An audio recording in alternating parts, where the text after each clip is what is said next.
Last year رمضان المبارک میں ہم نے یہاں اسی جگہ پہ خلاصہ قرآن مجید کا اہتمام کیا۔ اس دفعہ ہم کوشش کریں گے کہ پورے قرآن مجید سے ہم گزریں، اس کا ایک مختصر، رواں، سلیس، آسان فہم ترجمہ ہم آپ کے سامنے رکھیں، کیونکہ اللہ عز و جل نے یہ کتاب قرآن مجید ہماری ہدایت کے لیے بھیجی ہے۔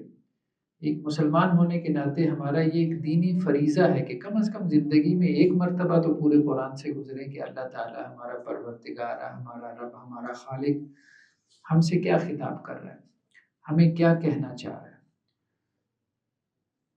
تو سب سے پہلے سورہ فاتحہ، سورہ فاتحہ کو جو ہے وہ قرآن مجید کا مقدمہ یعنی پریفیس کہا جاتا ہے۔ جیسے ہر کتاب کے شروع میں اس کا جو مصنف ہے اس کا مقدمہ لکھتا ہے، جس میں پوری کتاب کا خلاصہ بیان کر دیتا ہے، تو اس میں اللہ سبحانہ و تعالیٰ نے ایک اعتبار سے پورے قرآن کا خلاصہ بیان کیا، کیونکہ قرآن کے جو مضامین ہیں وہ یا تو توحید پر مشتمل ہے، اللہ تعالیٰ کی وحدانیت کے ایک اکیلا وہی عبادت کے لائق ہے، دوسرا رسالت کے حوالے سے، اور تیسرا آخرت کے بارے میں، یعنی اللہ نے نبیوں کو بھیجا، رسولوں کو بھیجا، اور تیسرا یہ کہ ایک آخرت کا دن ہے کہ جس دن میں تمہیں اپنے اعمال کا حساب دے۔ وہ تینوں مضامین آپ کو یہاں سورہ فاتحہ کے اندر ملتے ہیں۔ فرمایا الحمدللہ رب العالمین، بہت پیارا جملہ ہے، تمام تعریفیں اللہ کے لیے، یعنی قرآن کا آغاز الحمدللہ سے ہو رہا ہے۔ اس کی وجہ یہ ہے کہ ایک بندہ جب اس نتیجے پہ پہنچ جاتا ہے کہ میرا کوئی کریٹر ہے، کوئی خالق ہے، میں ایسی ادھر ادھر سے اٹھ پھر کے نہیں آ گیا، کسی نے مجھے پیدا کیا، کسی نے پورا نظام ہستی چلا رکھا ہے، پوری دنیا کو میری خدمت میں لگا رکھا ہے۔ اب انسان چاہتا ہے کہ میں اپنے اس مالک کا، اپنے اس خالق کا، اپنے اس پروردگار کا شکر ادا کروں۔ تو قرآن کا آغاز ہی اسی سے ہو رہا ہے، الحمدللہ رب العالمین، تمام تعریفیں اللہ کے لیے جو تمام جہانوں کا رب ہے۔ اب یہ جہان کی ٹرم بھی جو لوگ آپ میں سے جو ہے وہ سوشل میڈیا پہ بیٹھتے ہیں، یا جیسے جیوگرافک یا ڈسکوری چینل ہمارے یہاں، سمندر کے اندر کیسی کیسی مخلوقات ہیں، پھر یہ ہماری اسپیس کتنی بڑی ہے، تو انسان کو پھر اندازہ ہوتا ہے کہ یہ عالمین، یہ کائنات، یہ یونیورس اتنی بڑی ہے تو اس کا رب کتنا بڑا ہوگا۔ تو تمام تعریفیں اس اللہ کے لیے جو تمام جہانوں کا رب ہے، الرحمن الرحیم، بہت مہربان، رحم کرنے والا ہے، مالک یوم الدین، قیامت کے دن کا مالک ہے۔ اب یہ سورہ مبارکہ ہم نماز کے اندر ہر رکعت کے اندر پڑھتے ہیں، تو گویا آخرت کا ریمائنڈر بہت ضروری ہے اپنے عمل کو ٹھیک کرنے کے لیے، کہ ایک دن مجھے اپنے رب کے سامنے پیش ہونا ہے اور مجھے اپنے اعمال کا حساب دینا ہے۔ ایاک نعبد و ایاک نستعین، یہ ہم روزانہ اپنے رب سے کمٹمنٹ کرتے ہیں، یا اللہ ہم تیری ہی عبادت کرتے ہیں، تجھی سے مدد مانگتے ہیں۔ اہدنا الصراط المستقیم، تو ہی ہمیں سیدھا رستہ دکھا۔ انٹلیکچوئل کنفیوژن، انسان کنفیوژن کا شکار ہے، سوشل میڈیا کا دور ہے، مذہب کے حوالے سے، ہر چیز کے حوالے سے کنفیوژن ہے، آپ کے چھوٹے مسائل، بڑے مسائل، انسان کو سمجھ ہی نہیں آتی کیا کرے کیا نہ کرے، باندھ کی بولیاں۔ تو روزانہ اللہ سبحانہ و تعالیٰ کے سامنے 5 وقت ہم کھڑے ہوتے ہیں، جب بھی کوئی چھوٹی موٹی کنفیوژن آئی تو توجہ سے نماز پڑھ لیں، نماز کے اندر توجہ سے سورہ فاتحہ پڑھیں، اور اس میں توجہ سے یہ آیت پڑھ لیں کہ یا اللہ نہیں سمجھ میں آ رہی، تو نے یہ دعا سکھائی ہے، اہدنا الصراط المستقیم، مجھے نہیں سمجھ میں آ رہی کدھر جانا ہے، کیا کرنا ہے، یہ کرنا چاہیے، یہ نہیں کرنا چاہیے، مجھے سیدھا رستہ دکھا۔ صراط الذین انعمت علیہم، رستہ ان لوگوں کا جن پہ تو نے انعام کیا، غیر المغضوب علیہم ولا الضالین، نہ کہ ان کا جن پہ تیرا غصہ ہوا، غضب ہوا، اور نہ گمراہوں کا جو اپنی راہ گم کر بیٹھے۔ تو اس سے مراد کیا ہے؟ یہود و نصارہ، یہود جن کے اوپر اللہ کا غضب ہوا، اور نصارہ جو اپنا رستہ گم کر بیٹھے۔ مغضوب علیہم ان لوگوں کو کہتے ہیں جو جانتے بوجھتے سیدھے رستے سے بھٹک گئے، مطلب نظر آ رہا تھا۔ شاہ اللہ دہلوی علیہ الرحمہ نے لکھا بہت سارے علماء جو سیدھے رستے سے بھٹک جاتے ہیں، جن کو علماء سو کہتے ہیں، یعنی وہ جانتے ہیں کہ بھائی سیدھا رستہ ہی ہے، لیکن اپنی خواہش کے پیچھے چل پڑتے ہیں۔ کچھ لوگ ایسے ہیں کہ جنہیں سیدھے رستے کا پتہ ہی نہیں، جہالت کی وجہ سے غلط رستے کے اوپر چل رہے ہیں، ان کو کہتے ہیں ضالین۔ تو یا اللہ سیدھا رستہ دیکھنے کے بعد بھی مجھے اس سے نہ ہٹانا، اور یہ ہے کہ سیدھا رستہ میں اس سے جاہل رہ جاؤں اور غلط رستے کے اوپر چلتا رہوں، ان لوگوں سے بھی مجھے بچا کے رکھنا، اور ان لوگوں میں میرا شمار کرنا جو سیدھے رستے پہ رہے۔ اور یہ کون سے ہیں؟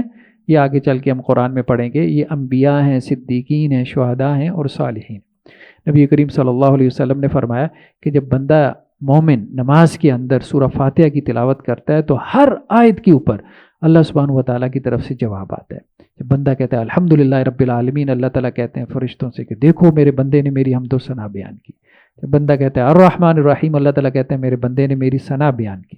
تعریف بیان کی. جب بندہ کہتا ہے مالک یوم الدین، اللہ تعالیٰ کہتے ہیں میرے بندے نے میری بزرگی اور بڑائی بیان کی. جب بندہ کہتا ہے ایاک نعبد و ایاک نستعین، تو اللہ تعالیٰ کہتے ہیں یہ میرے اور میرے بندے کے درمیان معاہدہ ہے، یہ میری عبادت کرے گا اور میں اس کی مدد کروں گا. اور جب بندہ کہتا ہے اہدنا الصراط المستقیم، یا اللہ مجھے سیدھا رستہ دکھا، تو اللہ تعالیٰ کہتے ہیں یہ میرے بندے کی دعا ہے اور میرے بندے نے مجھ سے جو مانگا وہ میں نے اس کو دے دیا. اور نبی کریم صلی اللہ علیہ وسلم فرمایا کہ جب تم نماز میں اس کے اوپر آمین کہتے ہو تو فرشتے بھی آمین کہتے ہیں. یعنی جب یہ سورہ فاتحہ مکمل ہو تو اس کے آخر میں دعا ہے، تو دعا پہ ہم آمین کہتے ہیں. آمین کا مطلب ہوتا ہے یا اللہ قبول فرما. تو جب تم آمین کہتے ہو تو فرشتے بھی آمین کہتے ہیں، اور جس کی آمین فرشتوں کی آمین سے مل جاتی ہے تو اللہ سبحانہ و تعالیٰ اس کے گناہوں کو معاف فرما دیتے ہیں. سورہ بقرہ، بسم اللہ الرحمن الرحیم. سورہ بقرہ نبی کریم صلی اللہ علیہ وسلم کی بہت ساری احادیث ہیں اس کی فضیلت کے حوالے سے. آپ صلی اللہ علیہ وسلم نے فرمایا کہ جس گھر میں سورہ بقرہ کی تلاوت کی جاتی ہے اس سے شیطان نکل جاتا ہے. اس لیے جادو ٹونا، تعویذ گنڈا اگر کسی کے اوپر ہو تو عام طور پہ علماء سورہ بقرہ کی تلاوت سجیسٹ کرتے ہیں کہ اپنے گھر میں سورہ بقرہ نکالیں تو انشاءاللہ سے لگا لیں، اس کی کیسٹ سن لیں یا اس کی تلاوت سن لیں، تو اللہ سبحانہ و تعالیٰ ساری ایول اسپرٹس، یہ جتنے شیاطین ہیں، جنات ہیں، ان سب کو اللہ تعالیٰ گھر سے بھگا دیتے ہیں. اور عجیب و غریب قسم کے انسان جو ہے وہ برکات اپنے گھروں میں محسوس کرتا ہے. تو نبی کریم صلی اللہ علیہ وسلم کی بہت ساری احادیث ہمیں سورہ بقرہ کی فضیلت کے حوالے سے ملتی ہیں. الف لام میم ذالک الکتاب لا ریب فیہ ھدی للمتقین. یہ قرآن مجید کی طویل ترین سورت ہے، کوئی 2.5 پاروں کے اوپر مشتمل ہے. حضرت عبداللہ ابن عمر رضی اللہ عنہ فرماتے ہیں کہ سورہ بقرہ پڑھنے میں مجھے 8 سال لگ گئے. تو صحابہ کرام صرف پڑھتے نہیں تھے بلکہ جو پڑھتے تھے اس کو اپنے عمل میں لانے کی کوشش کرتے تھے، تو اس لیے وہ پڑھنے میں ان کو بہت ٹائم لگ جاتا تھا. جتنا ہمیں ٹائم لگتا ہے ہمیں تو بہت کم لگتا ہے. ہمارا بچہ تو 2 سال میں پورا قرآن مکمل کر لیتا ہے، اور وہ 8 سال میں سورہ بقرہ پڑھتے تھے، حالانکہ ان کی زبان بھی، مادری زبان بھی جو ہے وہ عربی تھی. ذالک الکتاب لا ریب فیہ ھدی للمتقین. یہ کتاب، اس میں کسی قسم کا کوئی شک نہیں، یہ ہدایت ہے متقین کے لیے. کہیں پہ قرآن نے کہا کہ یہ انسانوں کے لیے ہدایت ہے، ھدی للناس، اور کہیں پہ کہا کہ یہ متقین کے لیے ہدایت ہے. ویسے اللہ نے تو اس کو ہدایت بنا کے بھیجا، بک آف گائیڈنس تمام نوع انسانی کے لیے، یہود و نصارہ سب کے لیے. لیکن اس سے ہدایت کون لیتا ہے، کس کو اس سے ہدایت ملتی ہے قرآن مجید سے؟ وہ متقی ہے، جو اللہ سے ڈرنے والا ہے. اللہ سے ڈرتے ہوئے جب اس قرآن کو پڑھے گا، سنے گا، یہ قرآن اس کے اوپر اثر کرے گا. لیکن اس کے علاوہ اب آپ دیکھ لیں، ایک حضرت جو ہے وہ سوشل میڈیا کے اوپر انہوں نے پوسٹ لگائی ہوئی تھی، بہت معروف ہمارے جو ہے وہ کالم نگار ہیں، اب میں ان کا نام نہیں لیتا، بہت سارے لوگ ان کو پڑھتے بھی رہتے ہوں گے. اس مہینے میں یعنی رمضان کے مہینے میں نے قرآن مجید کا کریٹیکلی مطالعہ کرنا ہے. یعنی روزانہ ایک پارے کا میں مطالعہ کروں گا، تنقیدی مطالعہ، اور میں اعتراض کروں گا ایک پارے کے اوپر، اور آپ لوگ مجھے جواب دیں میرے اعتراضات کا. مطلب اب ظاہری بات ہے، جو اعتراض کی نیت سے قرآن مجید پڑھے گا تو اسے قرآن میں سے کیا ملے گا؟ وہ آگے قرآن نے کہا ہے، قرآن تو اس کو گمراہ کرے گا. جو گمراہ ہونا چاہتا ہے ہم اس کو گمراہ کریں گے، جو سیدھے رستے پہ رہنا چاہتا ہے ہم اس کو سیدھا رستہ دکھا دیں گے. الذین یؤمنون بالغیب. متقی کون ہے؟ اللہ سے ڈرنے والا کون ہے؟ جس کو یہ قرآن جس کے لیے ہدایت بن جاتا ہے، یہ وہ ہے جو کہ ان سین کے اوپر ایمان لاتا ہے، جو غیب کے اوپر بن دیکھے ایمان لاتا ہے. وہ یقیمون الصلاۃ، اور نماز قائم کرتے ہیں، ومما رزقناہم ینفقون، اور جو ہم نے ان کو رزق دیا اس میں سے خرچ کرتے ہیں. والذین یؤمنون بما انزل الیک، اور جو آپ کی طرف نازل کیا گیا اس پہ ایمان لاتے ہیں، یعنی قرآن پہ ایمان لاتے ہیں. وما انزل من قبلک، اور آپ سے پہلی کتابوں پہ ایمان لاتے ہیں. وبالآخرۃ ہم یوقنون، اور آخرت پہ وہ یقین رکھتے ہیں. اللہ تعالیٰ کہتے ہیں بس پہلے ایک کام کرنا پڑے گا، وہ کیا ہے؟ پہلے ایمان لے کے آؤ، مانو تمہارا کوئی کریٹر ہے، خالق ہے، اس نے نبی اور رسول بھیجے، آخرت کا دن ہے، نماز پڑھنی ہے، تم نے زکوٰۃ ادا کرنی ہے، آخرت کو ماننا ہے، اللہ کے راستے میں خرچ کرنا ہے. اس کے بعد دیکھو یہ قرآن تمہارے اوپر کیسے کھلتا ہے. پہلے ماننا پڑے گا، یہ کڑوی گولی ہے جو تمہیں نگلنی پڑے گی، اس کے علاوہ کوئی چارہ نہیں. اولئک علی ھدی من ربہم واولئک ھم المفلحون. وہی لوگ ہیں جو اپنے رب کی طرف سے ہدایت پر ہیں، اور وہی لوگ ہیں جو کہ فلاح پانے والے. سورہ بقرہ کے شروع کے 2 رکوعوں میں اللہ تعالیٰ نے 3 گروہوں کا تذکرہ کیا. ایک گروہ وہ جو مومنین کا ہے، تو ان کی صفات اللہ تعالیٰ نے بیان فرمائی کہ ایمان لاتے ہیں، نماز پڑھتے ہیں، زکوٰۃ ادا کرتے ہیں، آخرت پہ یقین رکھتے ہیں. دوسرا اللہ تعالیٰ نے کافروں کا تذکرہ کیا جو اللہ کو نہیں مانتے. اور تیسرا اللہ تعالیٰ نے منافقین کا ذکر کیا جو بظاہر ایمان لے آتے ہیں، بظاہر مسلمان ہیں، کلمہ پڑا ہوا ہے لیکن ان کے دل مطمئن نہیں ہے، دل کے اندر شک و شبہ ہے. ان الذین کفروا سواء علیہم اانذرتم ام لم تنذرہم لا یؤمنون، بے شک جن لوگوں نے کفر کیا آپ انہیں ڈرائیں نہ ڈرائیں ان کے لیے برابر ہے. جو کافر ہے اس کو بات سمجھ میں نہیں آ سکتی، مطلب جتنی دعوت تبلیغ آپ کرتے رہیں، ہاں کرنی تو ہے، آپ کی رسپانسبلٹی ہے، ذمہ داری ہے، آپ نے اسے ڈرانا ہے، آپ نے اسے اللہ کا میسج پہنچانا ہے، لیکن اس کے اوپر اثر نہیں ہونے والا. ختم اللہ علی قلوبہم وعلی سمعہم، اللہ نے ان کی سماعتوں پہ، ان کے کانوں پہ اور ان کے دلوں پہ مہر لگا دی. وعلی ابصارہم غشاوہ، اور ان کی آنکھوں کے اوپر پردہ ہے. ولہم عذاب عظیم، اور ان کے لیے بڑا عذاب ہے. تو 2 آیات کے اندر کفار کا تذکرہ کر دیا. اب پورا رکوع منافقین کے بارے میں، یعنی منافقین کا تذکرہ تفصیل سے کیا ہے. اس کی وجہ یہ ہے کہ نفاق جیسی بیماری جو ہے وہ کفر سے بھی زیادہ خطرناک ہے. کافر تو سمجھ رہا ہے نا کہ میں کافر ہوں، یہ تو سمجھ ہی نہیں رہا کہ میں کافر ہوں، تو اپنے آپ کو مسلمان سمجھے بیٹھا ہے. وَمِنَ النَّاسِ مَن يَقُولُ آمَنَّا بِاللَّهِ وَبِالْيَوْمِ الْآخِرِ وَمَا هُمْ بِمُؤْمِنِينَ، اور لوگوں میں سے وہ بھی ہے جو کہتے ہیں کہ جی ہم اللہ پہ ایمان لے کے آئے اور آخرت کے دن پہ، حالانکہ وہ ایمان نہیں لائے. کہہ رہے ہیں لیکن اندر سے ایمان نہیں لائے. ایمان صرف ان کی زبان کی نوک پر ہے، یعنی کافر تو ہے نا، وہ تو مان رہا ہے، وہ کہہ رہا ہے بھائی میرے اندر باہر کہیں پہ بھی نہیں ہے ایمان.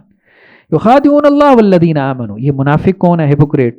یہ وہ ہے جو اللہ کو اور اہل ایمان کو دھوکہ دینے کی کوشش کر رہا ہے. وما یخدعون الا انفسهم وما یشعرون، لیکن حقیقت میں کس کو دھوکہ دے رہا ہے؟ اپنے آپ کو، لیکن اسے شعور نہیں ہے. فی قلوبہم مرض، ان کے دلوں میں بیماری ہے. کس کی؟ نفاق کی بیماری ہے. منافقت ایک بیماری ہے. منافقت کہتے ہیں یعنی دو غلا ہونا، دو غلا پن، انسان کے 2 رنگ ہوں، 2 کلر ہوں، اوپر سے کچھ اندر سے کچھ. فزادہم اللہ مرضا، تو اللہ نے ان کا مرض بڑھا دیا. ولہم عذاب علیم بما کانوا یکذبون، اور ان کے لیے دردناک عذاب ہے اس لیے کہ یہ جھوٹ بولتے ہیں.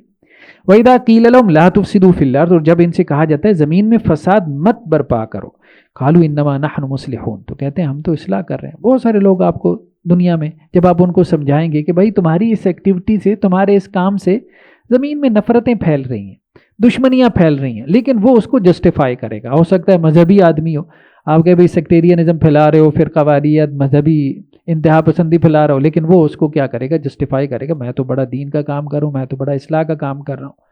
تو بہت دفعہ میں انسان ایک غلط کام کر رہا ہوتا ہے لیکن اس کو صحیح سمجھ رہا ہوتا ہے. تو یہ نفاق کی بیماری کا نتیجہ ہے. الا انہم هم المفسدون ولکن لا یشعرون، خبردار یہی لوگ فساد برپا کرنے والے ہیں لیکن یہ شعور نہیں رکھتے. وَإِذَا قِيلَ لَهُمْ آمِنُوا كَمَا آمَنَ النَّاسُ قَالُوا أَنُؤْمِنُ كَمَا آمَنَ السُّفَهَاءُ، جب انہیں کہا جاتا ہے بھئی ویسے ایمان لے کے آؤ جیسے صحابہ ایمان لے کے آئے، اندر باہر سے ایک جیسا ایمان، تو یہ کہتے ہیں ہاں ہم ایسے ایمان لے کے ہیں جیسے یہ بے وقوف، یہ تو بے وقوف ہیں صحابہ کرام. معاذ اللہ، صحابہ کرام کو بے وقوف کہتے تھے. کیوں؟ وہ کہتے تھے کہ جی دیکھیں انہوں نے تو سارا کچھ نبی کریم صلی اللہ علیہ وسلم کے کہنے پہ لٹا دیا، اپنا گھر بار، اب جب ہجرت کی ہے ظاہری بات ہے سب کچھ لٹا دیا دین کے لیے، تو یہ کون سی عقل مندی ہے؟ تو آج بھی اب آپ دیکھیں کہ جو بندہ بھی کوئی دین کی طرف آتا ہے، ظاہری بات ہے قربانی تو دینی پڑتی ہے.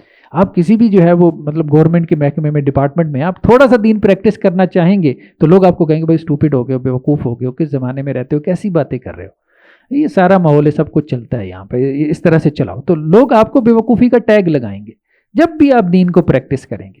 تو وہاں پہ بھی یہی ہوتا تھا کہ یہ جو منافقین کی جماعت تھی تو یہ صحابہ کرام کو کہتے تھے کہ یہ بے وقوف ہیں. اب ظاہری بات ہے صحابہ تو پریکٹس کر رہے تھے نا دین کو. اب جب جو بندہ پریکٹس کرتا ہے تو وہ سوسائٹی میں اجنبی بن جاتا ہے نا.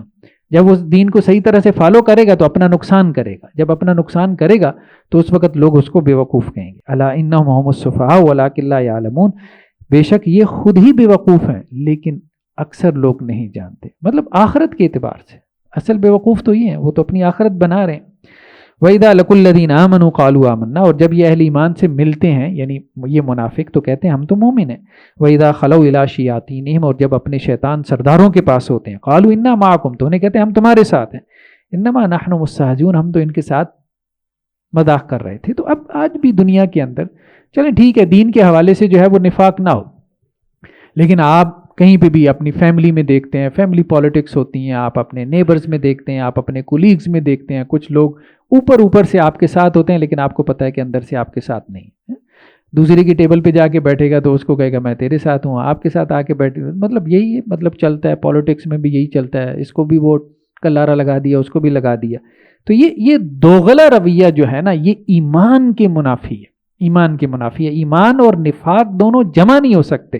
بندہ مومن کھڑا ہوتا ہے جو اندر سے ہے وہی باہر سے ہے. کہنے کا مقصد یہ ہے اگر وہ کسی بھی حوالے سے اپنے اندر دوغلا پن پیدا کر لے گا نا تو یہ چیز اس کو ایمان اور دین کے حوالے سے بھی کسی خطرے کی گھاٹی کے اندر جو ہے وہ لے کے جا سکتی ہے. یہ رویہ، یہ ایٹیچیوڈ.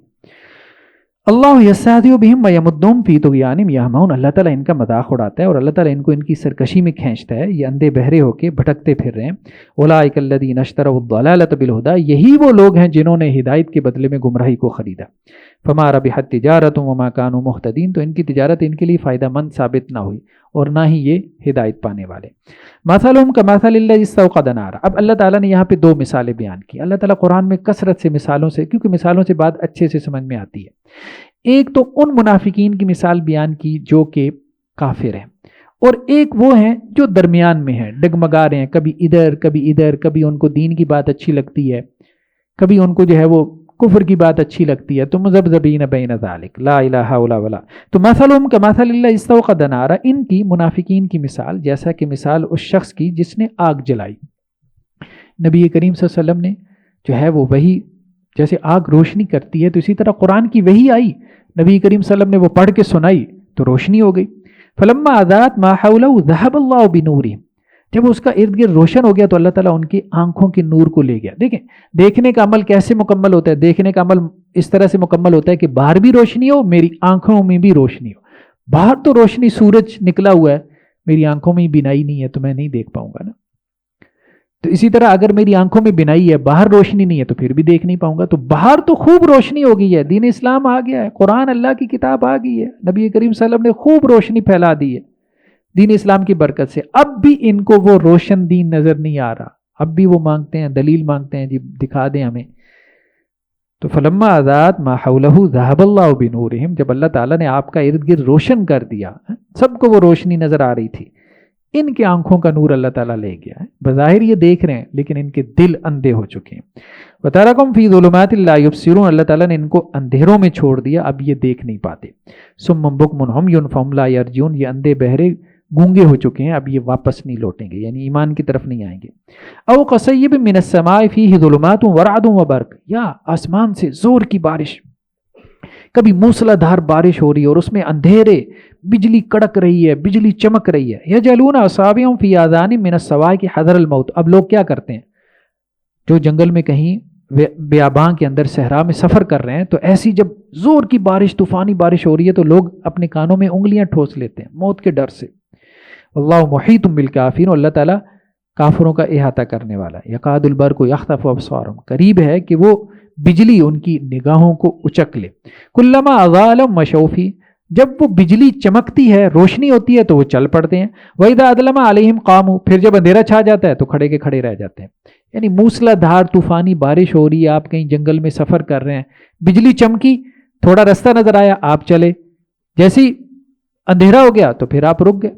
اب اندھیری رات میں جو ہے وہ موسلا دھار بارش ہو رہی ہے، کیسے چلیں گے، کیسے سفر طے کریں گے. تو اللہ تعالیٰ نے یہ منافق کی مثال بیان کی ہے کہ وہ تھوڑا سا چلتا ہے دین اسلام کے اوپر، پھر رک جاتا ہے کیونکہ اس کو کچھ نظر نہیں آتا. پھر تھوڑا سا چلتا ہے 4 قدم، پھر رک جاتا ہے. ان اللہ علی ولو شاء اللہ لذهب بسمعهم وابصارهم. اگر اللہ تعالیٰ چاہے تو اللہ تعالیٰ ان کی سماعتوں کو اور ان کی آنکھوں کو لے جائے. ان اللہ علی کل شیء قدیر. بے شک اللہ تعالیٰ ہر چیز پہ قدرت رکھنے والا ہے. تو نبی کریم صلی اللہ علیہ وسلم کے زمانے میں عقیدے کا نفاق تھا، یعنی لوگ اندر سے بھی منافق ہوتے تھے، پکے منافق ہوتے تھے، لیکن اس کے بعد اب عقیدے کا نفاق نہیں رہ گیا، اب یہ ہے کہ عمل کا نفاق ہے. تو یہ 2 رکوعوں کے اندر اللہ سبحانہ و تعالیٰ نے 3 گروہوں کا تذکرہ کیا کہ جب بھی دین اسلام کسی سوسائٹی کے اندر پھیلے گا، کچھ لوگ اس کو دل سے قبول کریں گے، کچھ لوگ دل سے اس کے خلاف کھڑے ہو جائیں گے، اور کچھ لوگ درمیان میں مذبذبین بین ذالک. نہ انہیں سمجھ آئے گی کہ ادھر شامل ہو، نہ انہیں سمجھ آئے گی کہ ادھر شامل ہو. تو اللہ تعالیٰ نے تینوں کے احوال بیان کر دی، اور اللہ تعالیٰ نے ہم سے کیا ایکسپیکٹ کیا کہ ہم پکے سچے مومن ہو کے اس کو شعور کے ساتھ اختیار کر کے اس کو پریکٹس کریں. نیکسٹ کیا ہے قرآن مجید کا جو رکوع ہے، اس میں قرآن مجید کی دعوت عالمی دعوت ہے. قرآن مجید کی اس سے پہلے جتنے بھی نبی آئے وہ لوکل ہوتے تھے، اس ایک خاص قوم کی طرف. آپ صلی اللہ علیہ وسلم کی نبوت رسالت پوری دنیا کے لیے، آج 8 ارب انسانوں کے لیے. یا ایھا الناس اعبدوا ربکم الذی خلقکم. اس لیے قرآن کا انداز صرف یہ نہیں ہے یا ایھا الذین آمنوا، وہ تو ہے ہی ہے، اکثر و بیشتر قرآن کا انداز کیا یا ایھا الناس. اب جو بھی لوگ ہیں، اے لوگو، اعبدوا ربکم، تم سب اپنے رب کی عبادت کرو، الذی خلقکم، جس نے تم کو پیدا کیا۔ اللہ تعالیٰ کیوں کلیم کر رہا ہے کہ اللہ کی عبادت کرو؟ مطلب کس وجہ سے؟ انسان سوال کر سکتا ہے یا اللہ کیوں آپ کی عبادت کرے؟ تو اللہ تعالیٰ کہہ رہا ہے میں آپ کا خالق ہوں، میں کریٹر ہوں۔ مسئلہ یہ ہے کہ اس ایک کے علاوہ کسی نے دعویٰ ہی نہیں کیا۔ کبھی آپ سوچیں کتنی سمپل سی بات ہے، اللہ تعالیٰ کے علاوہ کیا آج تک کسی نے دعویٰ کیا ہے کہ وہ ہمارا کریٹر ہے؟ کسی نے نہیں۔ نہ تو ہم خود یہ مانتے ہیں یا جانتے ہیں یا یہ سمجھتے ہیں کہ ہم نے اپنے آپ کو پیدا کیا۔ انسان یہ نہیں کہتا کہ میں نے اپنے آپ کو خود بنا لیا۔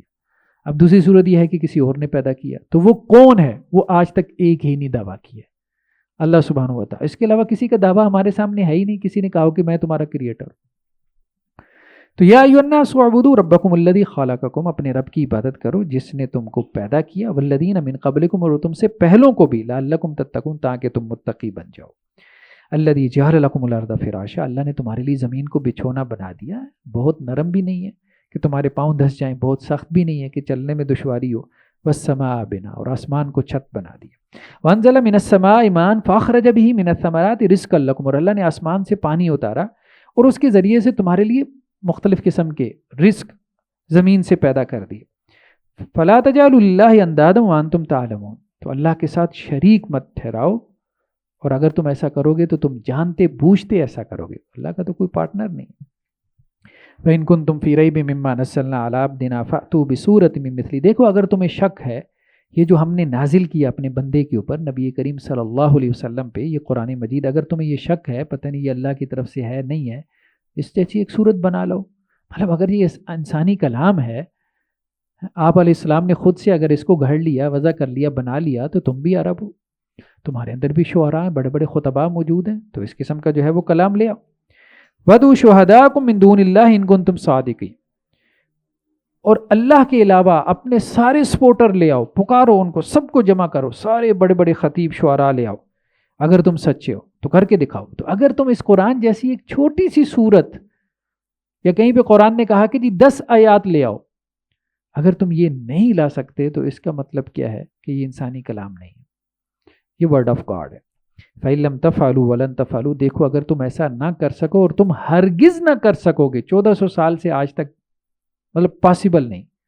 کچھ لوگوں نے کوششیں کی ہیں، ابھی آپ گوگل کریں دی ٹرو فرقان کے نام سے، یا اسی طرح کچھ اور لوگوں نے بھی، مسیلمہ کذاب نے اس دور میں کوشش کی تھی، مطلب وہ تو دور جاہلیت کا شاعر تھا نا، اب اس نے کہا میں قرآن کی نقل بناتا ہوں، اب اس نے بھی کیا نقل بنائی، الفیل ملفیل وما ادراک ملفیل، ہاتھی، ہاتھی کیا ہوتا ہے، تمہیں کیا پتا ہاتھی کیا ہوتا ہے۔ اب یہ قرآن کا ہی انداز تھا جو اس نے چوری کیا، پلیجرزم، سرقہ کیا، ٹھیک، مطلب قرآن کا انداز تھا نا، سورہ فیل وہ وکیبلری قرآن سے لے لی، القاریہ ملقاریہ وما ادراک ملقاریہ، الحاقہ ملحاقہ وما ادراک ملحاقہ، وہ قرآن کا جو سٹائل تھا ایک جگہ سے اٹھایا، دوسری جگہ سے قرآن کی وکیبلری اٹھائی، اس کو جوڑا، اس کو جوڑنے کے بعد بھی جو نکالا وہ کیا تھا، ہاتھی، ہاتھی کیا ہوتا ہے، تمہیں کیا پتا ہاتھی کیا ہوتا ہے، اس کی دم چھوٹی سی ہوتی ہے، اس کی جو ہے وہ سونڈ بہت لمبی ہوتی ہے، کوئی میسیج ہی نہیں، کوئی پیغام ہی نہیں ہے، مطلب 4 لفظ آپ نے جمع کر دی۔ تو لوگوں نے جو کاوشیں بھی کی ہیں، جو ایفرٹس بھی کی ہیں کہ ہم نے جی دیکھیں جی قرآن کے مقابلے میں ہم بنا کے لے آئے، ٹھیک ہے، یہ ایسی ہے جیسے آج کل کا کوئی نوخیز شاعر اٹھے اور کہے کہ جی میں نے میر تقی میر اور غالب جیسا شعر کہہ دیا۔ اب ظاہری بات ہے جو شاعری جانتے ہیں تو وہ اس کی باتیں سن کے ہنسیں گے، بھائی 2-4 شعر تم نے کہہ دیے تو اب یہ مطلب اب ایسے تو نہ کہو کہ میر تقی میر اور غالب کے مقابلے میں تم شاعری کہنے لگ گئے، تو 4 عبارتیں بنا کے لے آنا، اب کہنا کہ جی ہم نے چیلنج جو ہے وہ قرآن مجید کا دے دیا ہے، تو یہ مطلب وہ اس کا اگر ترجمہ پڑھیں تو انسان کے اوپر بات واضح ہو جاتی ہے کہ یہ انہوں نے کیا حرکت کی ہے۔ اعدت للکافرین، دیکھو اگر تم ایسا نہیں کر سکو گے، یعنی قرآن کے جیسا مثل نہیں لا سکو گے، فاتقوا النار التی وقودها الناس والحجارہ، تو پھر اس آگ سے بچو کہ جس کا ایندھن لوگ بھی ہوں گے اور پتھر بھی ہوں گے، یعنی تمہارے جو بت جن کی تم عبادت کرتے تھے ان کو بھی اللہ جہنم میں ڈالے گا تمہاری حسرتوں میں اضافہ کرنے کے لیے، اعدت للکافرین، لیکن وہ جہنم صرف کافروں کے لیے تیار کی گئی ہے۔ وبشر الذین آمنوا وعملوا الصالحات ان لهم جنات تجری من تحتها الانہار، اور آپ خوشخبری دے دیں ان لوگوں کو جو ایمان لے کے آئے اور نیک عمل کیے کہ ان کے لیے باغات ہیں جن کے دامن میں نہریں بہتی ہیں۔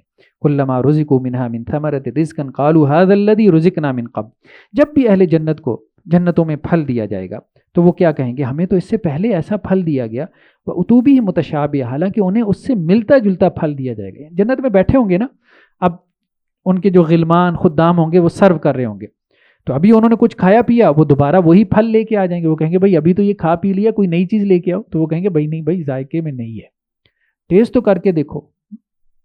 وَلَهُمْ فِيهَا أَزْوَاجٌ مُطَهَّرَةٌ وَهُمْ فِيهَا خَالِدُونَ، اور ان کے لیے جنت میں پاکیزہ بیویاں ہوں گی، حوریں ہوں گی، اور اس جنتوں میں وہ ہمیشہ ہمیش رہیں گے۔ ان اللہ لا یستحی ان یضرب مثلا ما بعوضۃ فما فوقها، دیکھو اللہ تعالیٰ نہیں شرم محسوس کرتا کہ مچھر کی مثال بیان کرے یا مچھر سے بھی کسی حقیر چیز کی۔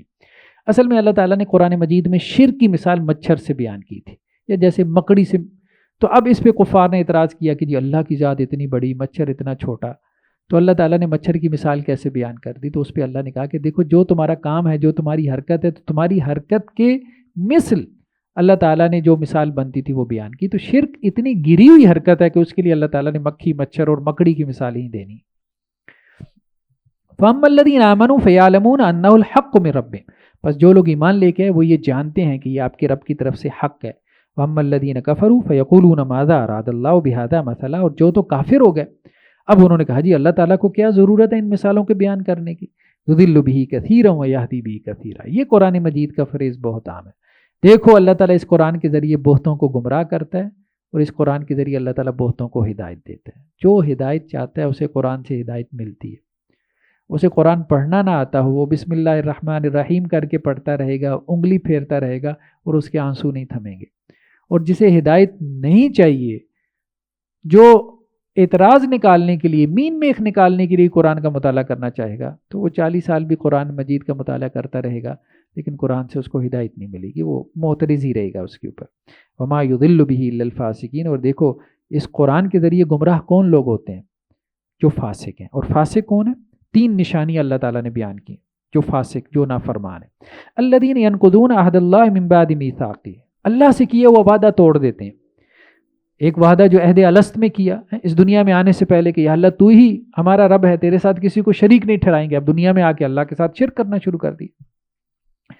وَيَقْطَعُونَ مَا أَمَرَ اللَّهُ بِهِ أَن يُوصَلَ وَيُفْسِدُونَ فِي الْأَرْضِ، اور دوسرا قطع رحمی کرتے ہیں۔ اللہ نے صلہ رحمی کا حکم دیا تھا، رشتہ داروں کے ساتھ جوڑ کے رکھنا ہے، تو اب رشتہ داروں کے ساتھ تعلقات توڑنا شروع کر دیتے ہیں۔ اور تیسرا زمین میں فساد برپا کرتے ہیں۔ زمین میں فساد مطلب کریمنل ایکٹیویٹیز کرنا، زمین کے اندر ظلم برپا کرنا، دوسروں کے ساتھ زیادتی کرنا۔ اولئک هم الخاسرون، تو یہ لوگ خسارہ پانے والے ہیں۔ کیف تکفرون باللہ وکنتم امواتا فاحیاکم، کیسے تم اللہ کا انکار کرو گے؟ کیسے؟ مطلب سوچا بھی نہیں جا سکتا کہ تم اللہ کا انکار کرو گے، تم تھے ہی نہیں، تمہارا کوئی وجود ہی نہیں تھا، اس نے تمہیں پیدا کیا۔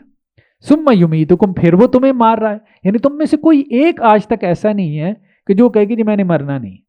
تو نہ دنیا میں آنے میں تمہارا کوئی اختیار، نہ جانے میں کوئی اختیار، مطلب یہاں آنے میں کوئی اختیار تھا؟ کوئی اختیار، کوئی چوائس ہی نہیں ہے بھائی، آپ آگے، اس کا مطلب کسی کا جبر چل رہا ہے، کسی کا جبر چل رہا ہے، اور نہ جانے میں کوئی آپ کا اختیار ہے، ٹھیک ہے۔ ثم یمیتکم ثم یحییکم، پھر اللہ تعالیٰ تمہیں مار دیتا ہے، پھر اللہ تعالیٰ تم کو زندہ کرے گا۔ ثم الیہ ترجعون، پھر اسی کی طرف تم لوٹائے جاؤ گے۔ والذی خلق لکم ما فی الارض جميعا، اللہ تعالیٰ نے جو کچھ زمین میں سب تمہارے فائدے کو پیدا کیا۔ ثم استوى الی السماء فسواہن سبع سماوات، پھر اللہ تعالیٰ زمین کے بعد آسمانوں کی طرف متوجہ ہوا، اللہ نے ان کو 7 آسمان بنا دیے۔ وَهُوَ بِكُلِّ شَيْءٍ عَلِيمٌ، اللہ تعالیٰ ہر چیز کا علم رکھنے والا ہے۔ اللہ نے انسان کو پیدا کیا، زمین کو پیدا کیا، آسمانوں کو پیدا کیا۔ اب اس کے بعد جو اگلا رکوع ہے یہ انسان کے اوریجن کے بارے میں۔ دیکھیں ہم اس دنیا میں موجود ہیں، مطلب اس پلانٹ ارتھ کے اوپر، اس گولے پہ انسان ایگزسٹ کر رہا ہے، یہ اس کو تو سب مانتے ہیں نا کہ انسان یہاں پر ہے، کہاں سے آ گیا؟ آپ اس حال میں ہیں، کہیں سے تو انٹر ہوئی ہیں نا، کہیں سے نکلنا ہے۔ اب روزانہ اس دنیا میں لوگ آ رہے ہیں، بچے پیدا ہو رہے ہیں نا، اور روزانہ اس دنیا سے لوگ نکل بھی رہے ہیں۔ اب کہاں نکل رہے ہیں؟ یہ ایگزٹ کہاں ہو رہی ہے؟ کہاں جا رہے ہیں؟ یہ جو جا رہا ہے وہ بتا نہیں رہا کہ بھائی آگے کیا ہے، دیوار کے پرے کیا ہے، وہ کوئی نہیں بتا رہا کون سی دنیا کیا ہے کیا نہیں۔ اس کے باوجود اب دیکھ لیں مسلمان کتنے ہیں، 25% 75% تو مان ہی نہیں رہا کہ ادھر آگے بھی کچھ ہے، ٹھیک ہے، کوئی عالم برزخ ہے، کوئی موت کے بعد کی زندگی ہے، لائف آفٹر ڈیتھ۔ تو اللہ تعالیٰ نے یہاں پہ ہمارے اوریجن کو اور انتہا کو بیان کیا۔ تمہارا اوریجن کیا ہے؟ کہاں سے تم آگے ہو اس دنیا میں؟ کیسے آگے ہو؟ اللہ تعالیٰ نے وہ پورا، اللہ سبحانہ و تعالیٰ نے نقشہ کھینچا۔ وَإِذْ قَالَ رَبُّكَ لِلْمَلَائِكَةِ إِنِّي جَاعِلٌ فِي الْأَرْضِ خلیفہ، اور جب اللہ تعالیٰ نے فرشتوں سے کہا کہ دیکھو میں زمین میں اپنا ایک نائب بنانے لگا ہوں۔ سب سے پہلے اللہ نے فرشتوں کو پیدا کیا، حدیث میں آتا ہے اللہ تعالیٰ نے نور سے، لائٹ سے فرشتوں کو پیدا کیا، پھر جنات کو پیدا کیا، ان کو اللہ تعالیٰ نے جو ہے وہ آگ کے شعلے سے پیدا کیا، انویزیبل فلیم سے پیدا کیا، اس لیے وہ نظر نہیں آتے. تو جنات نے اس پلینٹ ارتھ کے اوپر بہت فساد برپا کیا. پھر اللہ نے کہا کہ نہیں، میں نے ایسی مخلوق پیدا کروں گا جو میری عبادت کرے گی. تو یہ تیسری مخلوق ہے، یعنی فرشتوں اور جنات کے بعد انسان، جس کی پیدا کرنے کا تذکرہ اللہ نے فرشتوں کے سامنے کیا. اب فرشتوں نے کیا کہا؟ قالوا تجعل فیہا من یفسد فیہا ویسفک الدماء، یا اللہ آپ ایک ایسی مخلوق بنانے جا رہے ہیں، فساد ہی برپا کریں گے زمین میں، کیا کرنا ہے انہوں نے؟ اب فرشتوں کو کیسے پتا چلا؟ تو مفسرین نے لکھا کہ اصل میں انہوں نے قیاس کیا کہ پہلے آپ نے جنات کو پیدا کیا، ان کو آپ نے اختیار دیا، زمین میں جا کے انہوں نے وہ فساد مچایا. اب آپ کا ارادہ ہے کہ جی آپ انسانوں کو پیدا کریں، اور آپ جو ہے وہ یہ چاہتے ہیں کہ جی وہ آپ کی عبادت کریں گے. اختیار ان کے پاس بھی ہے، انسانوں کے پاس بھی. تو انہوں نے بھی جا کے فساد مچانا، فساد تو مچایا انسان نے. دو الفاظ انہوں نے استعمال کیے فرشتے نے، فساد برپا کرے گا، ویسفک الدماء، خون ریزی کرے گا، قتل و غارت. اور وہ ہم دیکھ رہے ہیں، مطلب فرسٹ ورلڈ وار ہوئی، سیکنڈ ورلڈ وار ہوئی، جنگ عظیم اول، جنگ عظیم دوم، کروڑوں انسان مر گیا بلا وجہ. اب ایک ہی ملک کے اندر، ایک قوم کے اندر، مطلب وجہ ہی نہیں معلوم. اب دیکھیں وہ ابھی پچھلے دنوں کی کیا خبر تھی، وہ بلوچستان کے اندر بس روکتے ہیں، وہ نیچے اتارتے ہیں، بس کیا جی پنجاب کا آئی ڈی کارڈ ہے، بس تمہاری کیا دشمنی ہے، بس پنجاب کا آئی ڈی کارڈ ہے، اس نے تمہارا نہ کوئی مطلب کوئی فیملی ممبر مارا ہے، جسے ہم اپنی زبان میں محاورے کہتے ہیں، تمہارا کوئی باپ مارا ہے یا تمہاری کوئی بھینس چرائی ہے، بس صرف پنجابی ہے، ہمارا حق مار گئے، کھا گئے، نیچے اتارا، مار دیا. وہ بیچارہ مزدور آدمی ہے، وہاں جا کے کسی جو ہے وہ ڈپارٹمنٹ کے اندر کام کرے. تو یہ بلا وجہ کی قتل و غارت آپ کو نظر آ رہی ہے سوسائٹی کے اندر. تو ویسفک الدماء، تو فرشتوں نے یہ اندازہ تو ٹھیک لگایا تھا، لیکن اللہ تعالیٰ نے اس کا جواب کیا دیا؟ وَنَحْنُ نُسَبِّحُ بِحَمْدِكَ وَنُقَدِّسُ لَكَ. فرشتوں نے کہا یا اللہ اگر آپ کو تسبیح چاہیے تو تسبیح تو ہم پہلے ہی کر رہے ہیں، آپ کی عبادت تو کر رہے ہیں. قَالَ إِنِّي أَعْلَمُ مَا لَا تَعْلَمُونَ، تو اللہ تعالیٰ نے کہا میں جو جانتا ہوں وہ تم نہیں جانتے. وَعَلَّمَ آدَمَ الْأَسْمَاءَ كُلَّهَا، پھر اللہ تعالیٰ نے آدم علیہ السلام کو چیزوں کے نام سکھائے، لینگویجز سکھائیں. ثُمَّ عَرَضَهُمْ عَلَى الْمَلَائِكَةِ، پھر وہ چیزیں اللہ تعالیٰ نے آدم علیہ السلام کے سامنے رکھی، فرشتوں کے سامنے رکھیں. فقال انبئونی باسماء ہؤلاء ان کنتم صادقین، اللہ تعالیٰ نے فرشتوں سے کہا کہ اچھا آپ مجھے بتاؤ ان چیزوں کے نام کیا ہیں اگر تم سچے ہو. قالوا سبحانک لا علم لنا الا ما علمتنا، تو فرشتوں نے کہا یا اللہ ہمیں تو ان چیزوں کے نام نہیں پتہ، ہمارے پاس وہی علم ہے جو آپ نے ہمیں دیا ہے. انک انت العلیم الحکیم، آپ علم والے حکمت والے ہیں. قال یا آدم انبئهم باسمائهم، اب اللہ تعالیٰ نے آدم علیہ السلام سے کہا کہ آپ ان چیزوں کے نام بتائیں. فلما انباهم باسمائهم، تو آدم علیہ السلام نے فوراً ان چیزوں کے نام بتا دیے. قال علم اقل لكم انی اعلم غیب السماوات والارض واعلم ما تبدون وما کنتم تکتمون، تو اللہ تعالیٰ نے کہا فرشتوں سے کہ کیا میں نے تم سے نہیں کہا تھا کہ میں زمین اور آسمانوں کے غیب کو جانتا ہوں، اور میں یہ بھی جانتا ہوں جو تم ظاہر کرتے ہو اور جو تم چھپاتے ہو. اب کیا چھپا رہے تھے؟ ظاہر تو یہ کر رہے تھے کہ اللہ نئی مخلوق پیدا کرنے کی ضرورت نہیں ہے. جنات نے جا کے فساد برپا کیا ہے پلینٹ ارتھ پہ، زمین پہ، تو انہوں نے بھی جا کے فساد برپا کرنا ہے، قتل و غارت ہی کرنی ہے. آپ کی عبادت تو کرنی کوئی نہیں، عبادت کے لیے ہم کافی ہیں. چھپا کیا رہے تھے؟ چھپا یہ رہے تھے کہ مفسرین نے کہا ہے کہ وہ یہ چاہ رہے تھے کہ ہمیں اللہ تعالیٰ زمین کے اوپر اپنا نائب بنا دے. اب فرشتوں کے اندر دیکھیں اختیار تو ہے نہیں، وہ شر کا اختیار اللہ نے ان کے اندر مادہ ہی نہیں رکھا، وہ صرف اللہ تعالیٰ کے فرما بردار ہے. یہ اختیار جنات کو دیا گیا یا اللہ تعالیٰ نے انسانوں کو دیا، چاہے تو بھلائی کرے چاہے تو بدی کی طرف چلا جائے، چاہے خیر کو اختیار کر لے چاہے شر کی طرف چلا جائے. وَإِذْ قُلْنَا لِلْمَلَائِكَةِ اسْجُدُوا لِآدَمَ فَسَجَدُوا إِلَّا إِبْلِيسَ، اور جب ہم نے فرشتوں سے کہا کہ تم سجدہ کرو آدم کو تو سب نے سجدہ کیا سوائے ابلیس کے.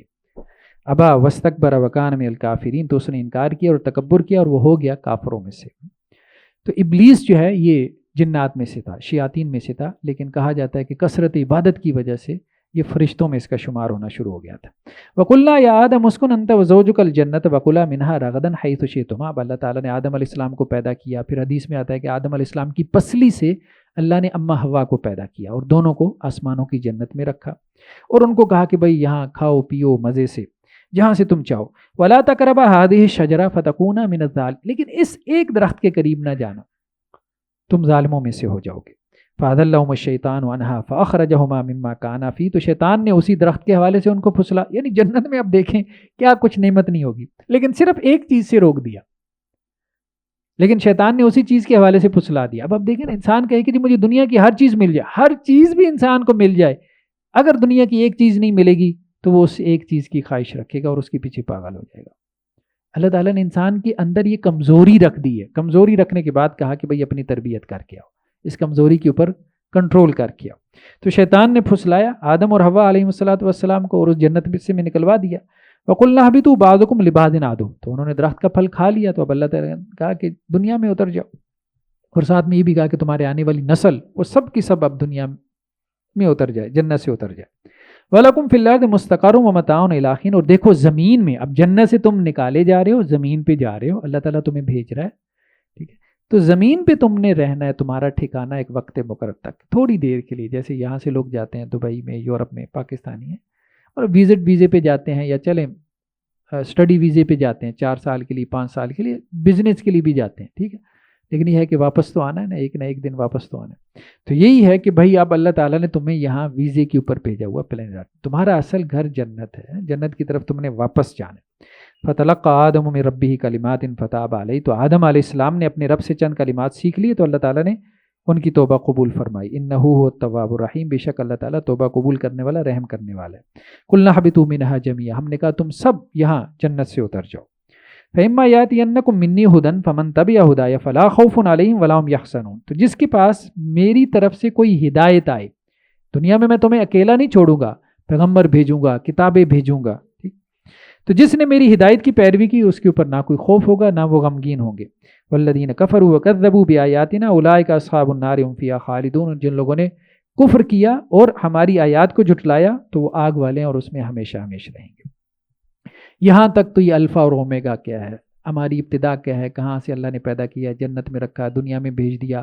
اب ساتھ میں کہا بھئی رسول بھیجوں گا. اب دیکھیں نا، یہ آپ کے ناسا والے سارے کیا ہے، سگنل کا انتظار کر رہے ہیں. وہ کہیں کوئی لائف ہے کائنات کے اندر، یونیورس میں، تو ان کے ساتھ ہمارا رابطہ ہو جائے، سگنل بھیجی جا رہے ہیں، ٹھیک ہے. تو اللہ تعالیٰ نے سگنل تو ہمارے پاس بھیج دیے، سیدھی سی بات ہے. اللہ نے یہ سگنل بھیج دیے، مطلب ان کو ریسیو، بس ٹھیک ہے. ناسا کے سائنسٹسٹ نہیں کر رہے، پیغمبر اور رسول تو کر رہے ہیں نا. ہر دور میں وہ سگنل اللہ کی طرف سے آتے رہے، اللہ کی کتابیں آتی رہیں، پیغمبر ان کو ریسیو کرتے رہے. کبھی موسیٰ، کبھی ابراہیم، کبھی عیسیٰ، کبھی زکریا، کبھی نوح، کبھی محمد رسول اللہ صلی اللہ علیہ وسلم. اب اس کے بعد یہ اللہ سبحانہ و تعالیٰ نے اب پچھلی قوموں میں سے قوم یہود کا تذکرہ کیا، جو ایک اعتبار سے اب آپ کہہ سکتے ہیں کہ ایک چہیتی قوم تھی. تو قوم یہود بیسیکلی حضرت یعقوب، حضرت ابراہیم کے بیٹے تھے اسحاق، وہ بھی اللہ کے نبی. حضرت اسحاق کے بیٹے تھے یعقوب، وہ بھی اللہ کے نبی.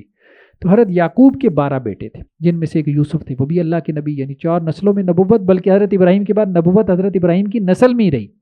نبی کریم صلی اللہ علیہ وسلم بھی حضرت ابراہیم کی اولاد میں سے. تو بہت بڑی شخصیت ہے حضرت ابراہیم. تو حضرت یعقوب کے 12 بیٹوں سے جو آگے نسل چلی ہے، یہ یہودی کہلاتے ہیں. ان کے 11 قبیلے گم ہو گئے، ابھی ایک قبیلے کی نسل چل رہی ہے. تو یہودی کنورٹڈ نہیں ہوتا، اور کنورٹڈ یہودی کو وہ مانتی نہیں. وہ کہتے ہیں نسلی، جس کی ماں یہودن ہے اصل میں وہ یہودی ہے. تو اللہ تعالیٰ نے اب جیسے ہمارے یہاں کہا جاتا ہے سید زادے، تو بیسیکلی تو یہ سید زادے تھے نا، نبیوں کی اولاد تھے، لیکن بگڑ گئے. جب بگڑ گئے تو اب اللہ سبحانہ و تعالیٰ نے جو ہے وہ ان کو کھینچا قرآن مجید کے اندر. تو اصل چیز کیا ہے؟ وہ عمل ہے. یعنی دنیا میں اور آخرت میں نجات کے لیے اصل چیز انسان کا حسب نسب نہیں ہے، اس کا عمل ہے. ورنہ تو یہودیوں کا بھی حسب نسب بہت اونچا ہے، ظاہری بات ہے، نبیوں کی اولاد ہے. یا بنی اسرائیل اذکروا نعمتی التی انعمت علیکم واوفوا بعہدی اوفی بعہدکم وایایا فارہبون. اے بنی اسرائیل، اسرائیل کے بیٹو، اسرائیل یعقوب علیہ السلام کا لقب تھا،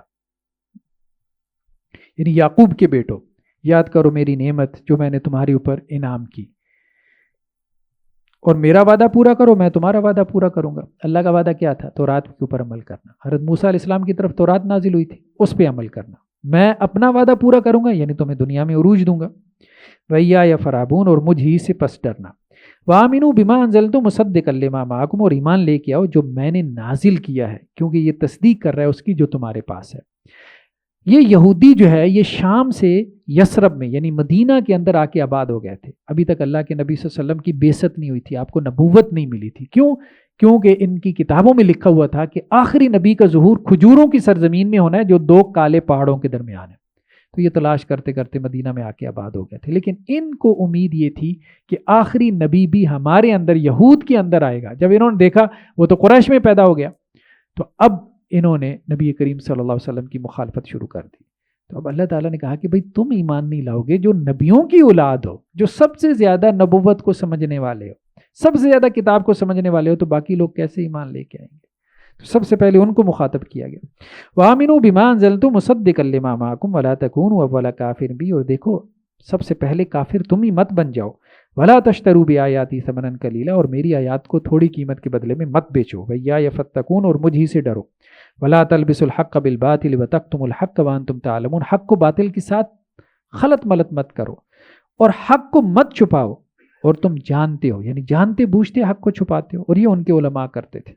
نبی کریم صلی اللہ علیہ وسلم کی ایک حدیث بھی ہے. آپ صلی اللہ علیہ وسلم فرمایا کہ میری امت جو ہے وہ یہود کی مشابہت اختیار کرے گی. جیسے ایک جوتا دوسرے جوتے سے مشابہ ہوتا ہے. اگر یہودیوں میں کوئی ایسا بدبخت پیدا ہوا جس نے اپنی ماں کے ساتھ بدکاری کی تو میری امت میں بھی ایسا پیدا ہوگا. تو گویا کہ آپ صلی اللہ علیہ وسلم ڈرا گئے ہیں. مطلب یہ نہیں ہمیں دیکھنا کہ جی یہ آیات یہود سے متعلق ہیں، ہم نے تو یہ دیکھنا ہے کہ بحیثیت امت کیا وہ یہود والا کردار ہمارا تو نہیں ہے. اللہ تعالیٰ اس وقت انہیں کہہ رہے تھے کہ تمہاری یہ خاصیتیں، تمہاری یہ کوالٹیز، تمہاری ان حرکتوں کی وجہ سے اللہ کا عذاب تمہارے اوپر آ رہا ہے بحیثیت قوم. تو آج اگر وہی کوالٹیز ہمارے اندر اس امت مسلمہ میں ہوں تو ظاہر بات ہے وہ بھی اللہ کے عذاب کا شکار ہو. وَأَقِيمُوا الصَّلَاةَ وَآتُوا الزَّكَاةَ. اور دیکھو نماز قائم کرو، زکوٰۃ ادا کرو. وَارْكَعُوا مَعَ الرَّاكِعِينَ. رکوع کرنے والوں کے ساتھ رکوع کرو. أَتَأْمُرُونَ النَّاسَ بِالْبِرِّ وَتَنْسَوْنَ أَنفُسَكُمْ. لوگوں کو نیکی کا حکم دیتے ہو، اپنے آپ کو بھلائے بیٹھے ہو. یعنی اکثر مطلب یہود میں یہ عام تھا، ان کے علماء دوسروں کو نیکی کا حکم، یعنی دوسروں کو نصیحت خود میں یا فضیت ہے، جیسے ہمارے یہاں محاورہ. وَأَنْتُمْ تَتْلُونَ الْكِتَابَ. حالانکہ تم کتاب کی تلاوت کرتے ہو. أَفَلَا تَعْقِلُونَ. کیا تمہارے اندر کوئی عقل مت نہیں ہے؟ وَاسْتَعِينُوا بِالصَّبْرِ وَالصَّلَاةِ. دیکھو صبر کے ساتھ اللہ کی مدد حاصل کرو، نماز کے ساتھ اللہ کی مدد چاہیے، نماز پڑھو، صبر کرو. وَإِنَّهَا لَكَبِيرَةٌ إِلَّا عَلَى الْخَاشِعِينَ. لیکن یہ آسان نہیں ہے، یہ نماز اور صبر آسان نہیں ہے. ہاں جو اللہ سے ڈرنے والا ہے اس کے لیے آسان ہے. الذین یظنون انہم ملاقو ربہم وانہم الیہ راجعون. جو لوگ یہ یقین رکھتے ہیں کہ وہ اللہ سے ملاقات کرنے والے ہیں اور اللہ کی طرف وہ رجوع کرنے والے ہیں. یا بنی اسرائیل اذکروا نعمتی التی انعمت علیکم. اے بنی اسرائیل یاد کرو میری نعمت کو جو میں نے تمہارے اوپر انعام کی. وانی فضلتکم علی العالمین. تمام جہانوں کے اوپر میں نے تم کو فضیلت دی. یہ پہلے ان کو فضیلت تھی کہ انہی کے اندر سارے نبی آ رہے تھے. اب اس کے بعد جب آخری نبی آ گئے تو اب سب سے افضل امت ہم ہیں، امت محمدی علیہ الصلوۃ والسلام. لیکن سب سے افضل ہونے کا مطلب کیا ہے؟ یہ رسپانسبلٹی بھی ہے، ذمہ داری بھی ہے. وَاتَّقُوا يَوْمَ لَا تَجْزِي نَفْسٌ عَن نَفْسٍ شَيْئًا. اور ڈر جاؤ اس دن سے کہ جس دن کوئی نفس کسی نفس کے کام نہیں آئے گا. وَلَا يُقْبَلُ مِنْهَا شَفَاعَةٌ. کوئی سفارش نہیں چلے گی. دنیا کی تو عدالت میں سفارش چل جاتی ہے، وہاں نہیں چلے گی. وَلَا يُؤْخَذُ مِنْهَا عَدْلٌ. اور کوئی رشوت بھی نہیں چلے گی. وَلَا هُمْ يُنصَرُونَ. اور نہ ہی کوئی تمہارا سپورٹر اور حمایتی ہوگا کہ بھائی فون کرے بھائی چھوڑ دو ہمارا بندہ ہے، اپنا بندہ ہے، نہیں. وَإِذْ نَجَّيْنَاكُمْ مِنْ آلِ فِرْعَوْنَ يَسُومُونَكُمْ سُوءَ الْعَذَابِ. اور یاد کرو جب ہم نے تم کو نجات دی آل فرعون سے، وہ تم کو برا عذاب چکھاتے تھے. يُذَبِّحُونَ أَبْنَاءَكُمْ وَيَسْتَحْيُونَ نِسَاءَكُمْ. اور تمہارے بیٹوں کو ذبح کرتے تھے، تمہاری عورتوں کو زندہ چھوڑ دیتے تھے. بنی اسرائیل پہلے مصر میں تھے نا، تو مقامی جو قبطی تھے آل فرعون تھے، انہوں نے بنی اسرائیل کو غلام بنایا ہوا تھا. کہا جاتا ہے کہ 6 لاکھ کے قریب یہ تھے، ان کو غلام بنایا ہوا تھا، ان سے کام لیتے تھے. جب ان کے ہاں جو ہے وہ لڑکے پیدا ہوتے تھے تو ان کو قتل کر دیتے تھے. جو لڑکیاں ہوتی تھیں ان کو زندہ چھوڑ دیتے تھے، اپنے گھروں میں میڈ بنا کے کام لیں. تو بعض مفسرین لکھا ہے کہ اس لیے ان کے لڑکوں کو قتل کرتے تھے بنی اسرائیل کے یہ جو مصری تھے، تاکہ یہ تعداد میں بڑھ کے ہمارے خلاف بغاوت نہ کرتے. جیسے ہمارے یہاں وہ لفظ استعمال ہو جینوسائڈ. جینوسائڈ کا مطلب یہی ہوتا ہے کہ نسل کشی کرنا. تو یہ ان کی ہو رہی تھی. وفی ذالکم بلاء من ربکم عظیم. اور اس میں تمہارے رب کی طرف سے بہت بڑی آزمائش تھی. تو ایک وقت تھا کہ ان کی جینوسائڈ ہو رہی تھی مصر کے اندر، اور آج یہ جو ہے وہ فلسطینیوں کی جینوسائڈ کر رہے ہیں. مطلب یہ ہے کہ یہ اللہ کا ایک عذاب ہے نا جو. وَإِذْ فَرَقْنَا بِكُمُ الْبَحْرَ فَأَنْجَيْنَاكُمْ وَأَغْرَقْنَا آلَ فِرْعَوْنَ وَأَنْتُمْ تَنظُرُونَ. اور یاد کرو جب ہم نے تمہارے لیے سمندر کو پھاڑ دیا. موسیٰ علیہ السلام جب ان کو لے کے نکلے ہیں مصر سے تو سامنے ریڈ سی تھا، تو عصا مارا ہے اور سمندر پھٹ گیا، یہ وہاں سے نکل گیا آگے. وَأَغْرَقْنَا آلَ فِرْعَوْنَ وَأَنْتُمْ تَنظُرُونَ. اور پیچھے فرعون کا لشکر تھا، اس کو ہم نے غرق کر دیا اور تمہارے سامنے یہ سب معجزہ تمہارے سامنے ہو رہا تھا. وَإِذْ وَعَدْنَا مُوسَىٰ 40 لَيْلَةً. اور جب ہم نے موسیٰ علیہ السلام سے 40 رات کا وعدہ لیا، یعنی صحرائے سینا میں سے گزر رہے تھے، مصر سے فلسطین جا رہے تھے تو راستے میں صحرا تھا، وہاں سے گزر رہے تھے تو اللہ تعالیٰ نے کوئی طور پہاڑ پہ بلا لیا، 40 راتوں کے لیے آ جائیں، ہم نے آپ کو تورات دینی ہے. تو حضرت موسیٰ علیہ السلام چلے گئے تو انہوں نے پیچھے بچڑے کی عبادت شروع کر دی.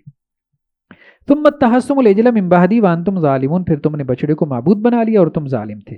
ثم عفونا عنکم من بعد ذلک لعلکم تشکرون. اس کے بعد ہم نے تم سے درگزر کیا تاکہ تم شکر گزار بندے بن جاؤ.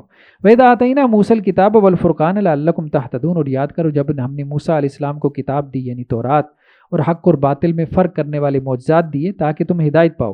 وَإِذْ قَالَ مُوسَىٰ لِقَوْمِهِ يَا قَوْمِ إِنَّكُمْ ظَلَمْتُمْ أَنفُسَكُمْ بِاتِّخَاذِكُمُ الْعِجْلَ، اور جب موسیٰ علیہ السلام نے اپنی قوم سے کہا کہ اے میری قوم کے لوگوں، تم نے بچڑے کو معبود بنا کے ظلم کیا. فَتُوبُوا إِلَىٰ بَارِئِكُمْ، اللہ کی جناب میں توبہ کرو. فَاقْتُلُوا أَنفُسَكُمْ، اب اس کی سزا کیا ہے؟ کیونکہ شرک کیا ہے نا، تو شرک کرنے سے تم دائرہ اسلام سے نکل گئے ہو، تو اب اس کی سزا کہ آپس میں ایک دوسرے کو مارو. یعنی جنہوں نے شرک کیا تھا ان کو انہی کے بھائی جو ہے وہ قتل کریں گے. ذالکم خیر لکم عند بارکم، تب تمہاری توبہ قبول ہوگی. فتاب علیکم، تو اللہ تعالیٰ نے تمہاری توبہ قبول کی. انہ هو التواب الرحیم، بے شک وہ توبہ قبول کرنے والا رحم کرنے والا ہے.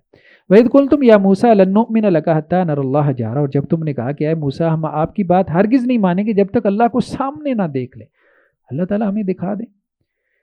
فَأَخَذَتْكُمُ الصَّاعِقَةُ، تمہیں ایک زور کی آواز نے پکڑا. وَأَنتُمْ تَنظُرُونَ، اور تم دیکھ رہے تھے. ثُمَّ بَعَثْنَاكُم مِّن بَعْدِ مَوْتِكُمْ، تو سارے مر گئے، پھر ہم نے تمہیں موت کے بعد زندہ کیا. لَعَلَّكُمْ تَشْكُرُونَ، کہ شاید تم شکر کرو. وَظَلَّلْنَا عَلَيْكُمُ الْغَمَامَ وَأَنزَلْنَا عَلَيْكُمُ الْمَنَّ وَالسَّلْوَىٰ، ہم نے تمہارے اوپر بادلوں کا سایہ کیا، ہم نے تمہارے لیے من و سلوہ نازل کیا. جب یہ مصر سے نکلے فلسطین جا رہے تھے، کہا جاتا ہے 6 لاکھ تھے، تو صحرا ڈیزرٹ انہوں نے، صحرائے سینا، یہ جو پیننسولا جو ہے اس کو انہوں نے جو ہے وہ عبور کرنا تھا. تو اب دھوپ تھی تو اللہ تعالیٰ نے بادلوں کا سایہ کر دیا. پینے کے لیے پانی نہیں تھا تو اللہ تعالیٰ نے حضرت موسیٰ علیہ السلام سے کہا چٹان پہ عصا مارے. تو 12 قبیلے تھے، 12 ہی چشمے جاری ہو گئے. انہوں نے کہا جی کھانے کو کچھ نہیں ہے. وہ بٹیر اور تیتر کی طرح پرندے آتے تھے، بیٹھ جاتے تھے، اڑتے ہی نہیں تھے، ان کو پکڑ کے کھا جاتے. انہوں نے کہا جی کھانے کو مٹھائی چاہیے، تو رات کو شبنم کی طرح اوس پڑتی تھی میٹھی، اس کو صبح اٹھ کے جو ہے وہ اکٹھی کر لیتے تھے. مطلب اے سی چل رہا ہے ڈیزرٹ کے اندر، صحرا کے اندر، کھانا پینا، تیتر بٹیر کھا رہے ہیں، ٹھنڈے پانی کے چشمے جاری ہو گئے. ٹھیک ہے، لیکن اس کے باوجود بچڑے کی عبادت. ٹھیک ہے، وہ صحرا میں سے گزر رہے تھے، قوم کو دیکھا بچڑے کی عبادت کر رہی ہے، تو موسیٰ علیہ السلام سے کہنے لگے کہ جی ہمارے لیے بھی بچڑا بنا دیں. تو یہ ان کی صورتحال تھی. کلوا من طیبات ما رزقناکم، تو ہم نے ان سے کہا کہ یہ پاکیزہ رزق ہے ہماری طرف سے، کھاؤ پیو. وما ظلمونا ولکن کانوا انفسهم یظلمون، لیکن انہوں نے ہم پہ ظلم نہیں کیا بلکہ یہ خود اپنی جانوں پہ ظلم کرتے. وَإِذْ قُلْنَا ادْخُلُوا هَٰذِهِ الْقَرْيَةَ فَكُلُوا مِنْهَا حَيْثُ شِئْتُمْ، اور جب ہم نے ان سے کہا کہ تم اس بستی میں داخل ہو جاؤ تو تم کھاؤ اس میں سے جہاں سے تم چاہو. وَادْخُلُوا الْبَابَ سُجَّدًا، اور جب تم نے داخل ہونا ہے دروازے سے تو سجدہ کرتے ہوئے. یعنی انہوں نے اللہ سے کچھ چیزیں مانگی تو اللہ تعالیٰ نے کہا کہ آگے شہر آ رہا ہے تو اس میں داخل ہو جاؤ، اللہ تعالیٰ تمہیں فتح دے گا. لیکن جب فتح یاب ہو کے شہر میں داخل ہونا ہے تو لوٹ مار نہیں مچانی، ڈرتے ہوئے استغفار کرتے ہوئے جو ہے وہ شہر میں داخل ہونا ہے. وقولوا خطہ، اور یہ کہتے ہوئے کہ یا اللہ ہماری مغفرت فرما، ہمارے گناہ معاف فرما.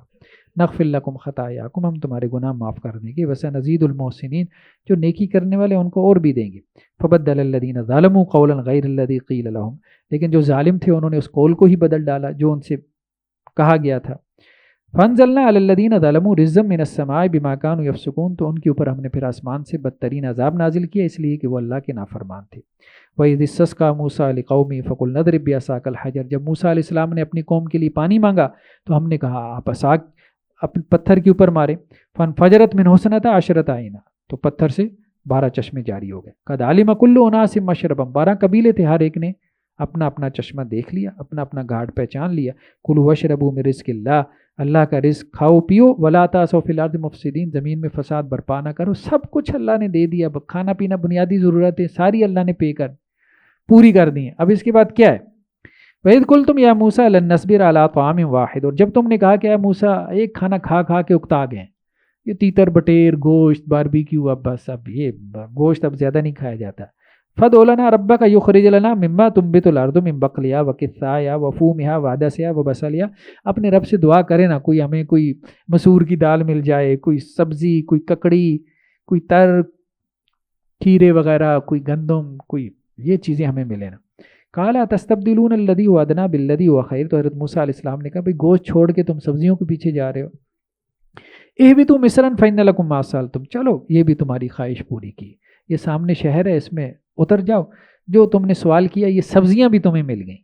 وضربت علیہم الذلۃ والمسکنۃ وباءوا بغضب من اللہ، تو ان کے اوپر ذلت اور مسکنت تھوپ دی گئی اور وہ اللہ کا غضب لے کے لوٹے. یعنی اتنا کچھ ان کو فیسیلیٹیٹ کرنے کے باوجود لیکن عمل پہ آمادہ نہیں ہوتے تھے، کوئی کام نہیں کرتے تھے۔ حضرت موسیٰ علیہ السلام جب کہتے تھے بھئی یہ سامنے شہر ہے، اس کو فتح کرنے کے لیے جہاد کرنا ہے، اور شہر بھی فلسطین جیسا، تو کہتے تھے آپ اپنے رب کے ساتھ جائیں، اے موسیٰ جا کے قتال کریں، جب شہر خالی ہو جائے گا تو ہم آ کے بیٹھ جائیں گے۔ تو یہ ان کی صورتحال ہو گئی تھی۔ ذالک بانہم کانوا یکفرون بآیات اللہ ویقتلون النبیین بغیر الحق، یہ اس وجہ سے کہ وہ اللہ کی آیات کا انکار کرتے تھے اور نبیوں کو ناحق قتل کرتے تھے۔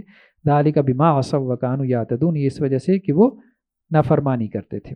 ان الذین آمنوا والذین ہادوا والنصارى والصابین، جو لوگ ایمان لے کے آئے اور جو یہودی ہو گئے اور جو عیسائی اور جو صابی ہو گئے، بے دین یا ستارہ پرست یا مجوسی، آتش کی پوجا کرنے والے، من آمن باللہ والیوم الآخر وعمل صالحا، جس نے بھی اللہ کو مانا، جو بھی آخرت پہ ایمان لے کے آیا اور جس نے بھی نیک عمل کیے، فلہم اجرہم عند ربہم، تو ان کے لیے ان کے رب کے ہاں ان کا اجر ہے، ولا خوف علیہم ولا ہم یحزنون، ان پہ نہ کوئی خوف ہوگا نہ وہ غمگین ہوں گے۔ یہودی، عیسائی، ستارہ پرست، مجوسی، آتش پرست، ایون کہ ہندو، جو آپ کہہ لیں، یہ بات یہاں پہ اللہ تعالیٰ نے کہی ہے کہ دیکھیں یہ جو پچھلی قومیں، اگر ان قوموں میں کوئی نبی آیا تو اس نبی کی انہوں نے اس کو فالو کیا، یا اپنے زمانے میں جو ان کے کوئی کتابیں تھیں اگر وہ اللہ کی طرف سے آئی تھیں، تورات انجیل کے بارے میں تو ہے نا، ویدوں والے بھی کہتے ہیں کہ جی ہمارے وید اللہ کی طرف سے تھے، چلو اگر اللہ کی طرف سے آئے تھے تو اس زمانے کے لوگوں نے اگر فالو کر لیا اپنے نبی کی بات کو تو وہ جنت میں جائیں گے۔ لیکن اب نہیں، اب آخری کتاب آ چکی ہے، اب آخری نبی آ چکے ہیں، اب جو آخری کتاب آخری نبی کو مانے گا قرآن کے آنے کے بعد، نبی کریم صلی اللہ علیہ وسلم کے آنے کے بعد، تو وہی جنت میں جائے گا، اس کے علاوہ نہیں۔ اس سے پہلے ٹھیک ہے، جو کتابیں تھیں اس وقت کی، جو نبی تھے ان کو جو لوگ فالو کرتے رہے تو وہ جنت میں جائیں گے، یہ بات قرآن نے کی۔ وَإِذْ أَخَذْنَا مِيثَاقَكُمْ وَرَفَعْنَا فَوْقَكُمُ الطُّورَ، اور جب ہم نے تم سے پختہ وعدہ لیا اور تمہارے اوپر ہم نے طور پہاڑ اٹھا لیا، بات تو مانتے نہیں تھے، تو اللہ تعالیٰ نے طور پہاڑ ان کے اوپر اٹھا کے کہا کہ مانتے ہو کہ نہیں مانتے، تو اب مانتے۔ خذوا ما آتیناکم بقوۃ، جو ہم نے تم کو دیا مضبوطی سے پکڑو، واذکروا ما فیہ لعلکم تتقون، اور یاد کرو جو اس میں ہے تاکہ تم متقی بن جاؤ۔ ثم تولیتم من بعد ذلک، پھر تم پھر گئے اس کے بعد۔ فلولا فضل اللہ علیکم ورحمتہ لکنتم من الخاسرین، اگر اللہ کا فضل اور اللہ کی رحمت نہ ہوتی تو تم خسارہ پا جاتے۔ وَلَقَدْ عَلِمْتُمُ الَّذِينَ اعْتَدَوْا مِنْكُمْ فِي السَّبْتِ فَقُلْنَا لَهُمْ كُونُوا قِرَدَةً خَاسِئِينَ، اور دیکھو تمہیں یہ بھی پتہ ہے کہ ہفتے والے دن تم ہی میں سے وہ لوگ تھے جنہوں نے ہفتے والے دن زیادتی کی تھی۔ اللہ نے حکم دیا تھا ہفتے والے دن عبادت کرنی ہے، تو سمندر کے کنارے ان کی ایک بستی آباد تھی، تو وہ مچھلیاں پکڑنا شروع ہو گئے، تو اللہ تعالیٰ نے ان کے اوپر عذاب بھیجا، کیا کونوا قردۃ خاسئین، بندر بن جاؤ، تو وہ ساری بستی بندر بن گئی، ذلیل و رسوا ہو گئے۔ فجعلناها نکالا لما بین یدیہا وما خلفہا وموعظۃ للمتقین، تو ہم نے ان کو اگلے پچھلوں کے لیے عبرت بنا دیا اور متقی کے لیے، جو ڈرنے والے ان کے لیے نصیحت بنا دیا۔ وَإِذْ قَالَ مُوسَىٰ لِقَوْمِهِ إِنَّ اللَّهَ يَأْمُرُكُمْ أَن تَذْبَحُوا بَقَرَةً، موسیٰ علیہ السلام نے اپنی قوم سے کہا کہ دیکھو اللہ تعالیٰ تمہیں حکم دیتا ہے کہ ایک گائے کو ذبح کرو۔ ہوا یہ تھا بنی اسرائیل میں ایک بندہ مارا گیا، کس نے مارا ہے قاتل کا کوئی پتہ نہیں، اللہ نے کہا کہ بھائی گائے ذبح کرو، گائے کو ذبح کر کے اس کے گوشت کا ایک ٹکڑا مقتول کو، کلڈ پرسن کو لگاؤ، وہ مقتول زندہ ہو جائے گا، وہ اپنے قاتل کا نام بتا دے گا۔ اب گائے ذبح کرنے پہ آمادہ نہیں تھے، اس کی وجہ یہ تھی کہ مصریوں میں گائے کی پرستش کی جاتی تھی، گائے کی تقدیس تھی، گائے کی پوجا کی جاتی تھی، تو ان کے دل میں بھی آ گئی تھی، تو اللہ تعالیٰ نے وہ اندر کا شرک نکالنا تھا، گائے کی محبت نکالنی تھی، جیسے اب ہم دیکھیں کہ ہندو مت میں بھی آ گئی ہے یہ چیز۔ وَإِذْ قَالَ مُوسَىٰ لِقَوْمِهِ إِنَّ اللَّهَ يَأْمُرُكُمْ أَن تَذْبَحُوا بَقَرَةً، جب موسیٰ علیہ السلام نے اپنی قوم سے کہا کہ اللہ تعالیٰ تم کو حکم دے رہا ہے کہ تم گائے ذبح کرو، قَالُوا أَتَتَّخِذُنَا هُزُوًا، تو انہوں نے کہا کہ کیا آپ ہم سے مذاق کر رہے ہیں، قَالَ أَعُوذُ بِاللَّهِ أَنْ أَكُونَ مِنَ الْجَاهِلِينَ، تو حضرت موسیٰ علیہ السلام نے کہا میں اللہ کی پناہ چاہتا ہوں کہ میں نادانوں میں سے ہو جاؤں۔ قَالُوا ادْعُ لَنَا رَبَّكَ يُبَيِّن لَنَا مَا هِيَ، تو بنی اسرائیل نے کہا کہ آپ ہمیں بیان کریں اے موسیٰ کہ وہ گائے کیسی ہونی چاہیے۔ قَالَ إِنَّهُ يَقُولُ إِنَّهَا بَقَرَةٌ لَا فَارِضٌ وَلَا بِكْرٌ، حضرت موسیٰ علیہ السلام نے کہا بنی اسرائیل سے کہ بھائی ایسی گائے ہو نہ بوڑھی ہو نہ جوان ہو، اوان بین ذالک، درمیانی عمر کی ہو، ففعلوا ما تؤمرون، اب بس گائے ذبح کرو۔ قالوا ادع لنا ربک یبین لنا ما لونها، اب اندر چور تھا، کہنے لگے نہیں گائے کا رنگ بھی بتائیں کیسا ہو۔ قال انه یقول انها بقرۃ صفراء، تو حضرت موسیٰ علیہ السلام نے کہا چلو اللہ تعالیٰ کہہ رہا ہے کہ زرد رنگ کی، گولڈن کلر کی گائے ہو، فاقع لونها تسر الناظرین، گہرا رنگ ہو اس کا اور دیکھنے والے کو اچھی بھی لگے۔ قالوا ادع لنا ربک یبین لنا ما هی ان البقرۃ تشابه علینا، کہنے لگے نہیں موسیٰ ابھی تھوڑا سا اور بیان کریں کیسی گائے ہو، بے شک گائے کا معاملہ ہمارے اوپر مشتبہ ہو گیا ہے، وَإِنَّا إِن شَاءَ اللَّهُ لَمُهْتَدُونَ، اگر اللہ نے چاہا تو ہم ہدایت پا جائیں گے۔ قال انه يقول انها بقرۃ لا ذلول تثير الارض ولا تسقي الحرث. تو حضرت موسیٰ علیہ السلام نے کہا کہ دیکھو اللہ تعالیٰ یہ کہہ رہے ہیں کہ ایسی گائے ہے جو زمین نہیں جوتتی، یعنی ہل نہیں چلاتی، ہل کے لیے اس کو ٹریننگ نہیں دی گئی، اور نہ ہی کھیتی کو پانی پلاتی ہے، یعنی کنویں پہ کام کرتی ہے. مسلمۃ لا شیۃ فیہا، پورا کلر اس کا ایک ہی ہے، سیم کلر ہے، اور اس میں کوئی داغ نہیں ہے، دوسرا کلر نہیں ہے. قالوا الآن جئت بالحق، تو اب بنی اسرائیل کہنے لگے کہ اب صحیح بات آپ لے کر آئے ہیں. فذبحوها وما كادوا يفعلون، اور انہوں نے نہ چاہتے ہوئے یہ گائے کو ذبح کیا، یعنی وہ ایسا کرنا نہیں چاہتے تھے لیکن انہیں کرنی پڑ گئی. وَإِذْ قَتَلْتُمْ نَفْسًا فَادَّارَأْتُمْ فِيهَا وَاللَّهُ مُخْرِجٌ مَا كُنْتُمْ تَكْتُمُونَ. تو بنی اسرائیل کا تذکرہ چل رہا ہے. پہلے پارے کے 3 پاؤ تقریباً، یعنی بڑا حصہ جو ہے، یہ 9 رکوع بنتے ہیں. بنی اسرائیل کا، یہود کا ذکر ہے، پچھلی قوموں کا. تو پچھلی قوموں کی ہمارے لیے ایک تاریخ بھی ہے، لیکن اس تاریخ میں ہمارے لیے عبرت بھی ہے. تو وہ عبرت جو ہے نا، ہم نے اس کو سمجھنے کی کوشش کرنی، یہ بہت اہم بات ہے. اب دیکھیں جیسے بہت سے لوگ سوال کرتے ہیں جی اللہ تعالیٰ تو یہاں پہ یہود کے اوپر جو ہے وہ عذاب کا تذکرہ کر رہا ہے کہ تم اللہ کے نافرمان ہو، تو اب کون سے فرما بردار ہو گئے ہیں؟ تو آج تو اسرائیل جو ہے وہ دنیا کے اندر اٹامک پاور، سپر پاور بنا ہوا ہے، مسلمان جو ہے وہ مظلوم ہیں غزہ کے اندر، فلسطین کے اندر. تو یہ کیا بات ہے؟ دیکھیں ایک بات تو یہ 4000 سال کی تاریخ اٹھا کے دیکھیں، ان کی مظلومی کے اندر یہ رہے، کس طرح سے ان کو بخت نصر نے مارا، نبوکدنضر نے مارا، اس کے بعد پھر ان کو ٹائٹس رومی نے مارا، پھر اس کے بعد ہٹلر نے جو ان کو مارا ہے، وہ یہی کہتے ہیں جینوسائیڈ ہماری ہوئی ہے. 4000 سال تک یہودیوں نے مار کھائی ہے. ابھی ان کو کچھ عروج ملا ہے، وہ بھی امریکہ کے بلبوتے پہ جو ہے وہ برطانیہ کے بلبوتے پہ. اور اس کی وجہ کیا ہے کہ قرآن نے ایک وعدہ کیا، وہ آگے آئے گا سورہ بنی اسرائیل کے اندر، کہ جب آخرت کا وعدہ پورا ہونے والا ہوگا نا، یعنی قیامت قائم ہونے والی ہوگی، ہم تم سب یہودیوں کو ایک جگہ جمع کریں گے، پھر جمع کر کے دوبارہ ماریں گے. اور یہ سزا ہے، یہ ایک عذاب ہے ان کے اوپر. اس کی وجہ یہ تھی کہ یہ سید زادے تھے. سب سے پہلے تو انہیں نبی کریم صلی اللہ علیہ وسلم کے اوپر ایمان لانا چاہیے تھا، انہیں قرآن کے اوپر ایمان لانا چاہیے تھا، لیکن یہ ایمان نہیں لائے. تو اس لیے اللہ تعالیٰ نے ان کی سزا سخت رکھی. ابھی وقتی طور پہ ان کو جو عروج ہے وہ اللہ تعالیٰ کی ایک چال ہے. اس لیے اب آپ دیکھیں جو آرتھوڈاکس یہودی ہے نا، وہ اس کے حق میں نہیں ہے، وہ تو فلسطین کے حق میں. آرتھوڈاکس یہودی کہتے ہیں وہ جو لمبی داڑھیوں والے اور انہوں نے مذہبی ریلیجس ہیٹ پہنا ہوتا ہے، مذہبی ٹوپی، جو تورات کو صحیح معنوں میں پڑھنے والے ہیں، وہ تو غزہ اور فلسطینیوں کے حق میں جو ہے وہ جلوس نکال رہے ہیں. آپ نے سوشل میڈیا پہ دیکھا ہوگا، ویڈیوز دیکھی ہوں گی. یہ تو ان کے دوسرے ماڈرن یہودی ہیں، سیکولر یہودی جنہیں کہتے ہیں، زائنسٹ کہتے ہیں. تو وہ آج کل ان کی جو ہے وہ گڈی چڑھی ہوئی ہے. لیکن بہرحال یہ وقتی اور عارضی عروج ہے جو اس وقت اسرائیل کو حاصل ہے. یہ بہت جلد جو ہے وہ ختم ہونے والا ہے، گیم ختم ہونے والی ہے. لیکن اس میں ہمارے لیے عبرت کیا ہے کہ ہم دنیا میں اگر بحیثیت مسلمان دنیا میں اگر ہم ذلیل و رسوا ہو رہے ہیں، تو کہیں ایسا تو نہیں ہے کہ ہماری کوئی ریزمبلنس یہود کے ساتھ ہے؟ کہیں ہمارے اندر ایز اے نیشن، ٹھیک ہے انفرادی طور پہ تو ظاہری بات ہے بہت اچھے لوگ بھی ہمارے اندر امت میں موجود ہیں، لیکن ایز اے نیشن، بحیثیت قوم، بحیثیت امت، کہیں ہم بھی تو اسی راستے پہ نہیں چل پڑے جس کے اوپر یہود چل رہے تھے.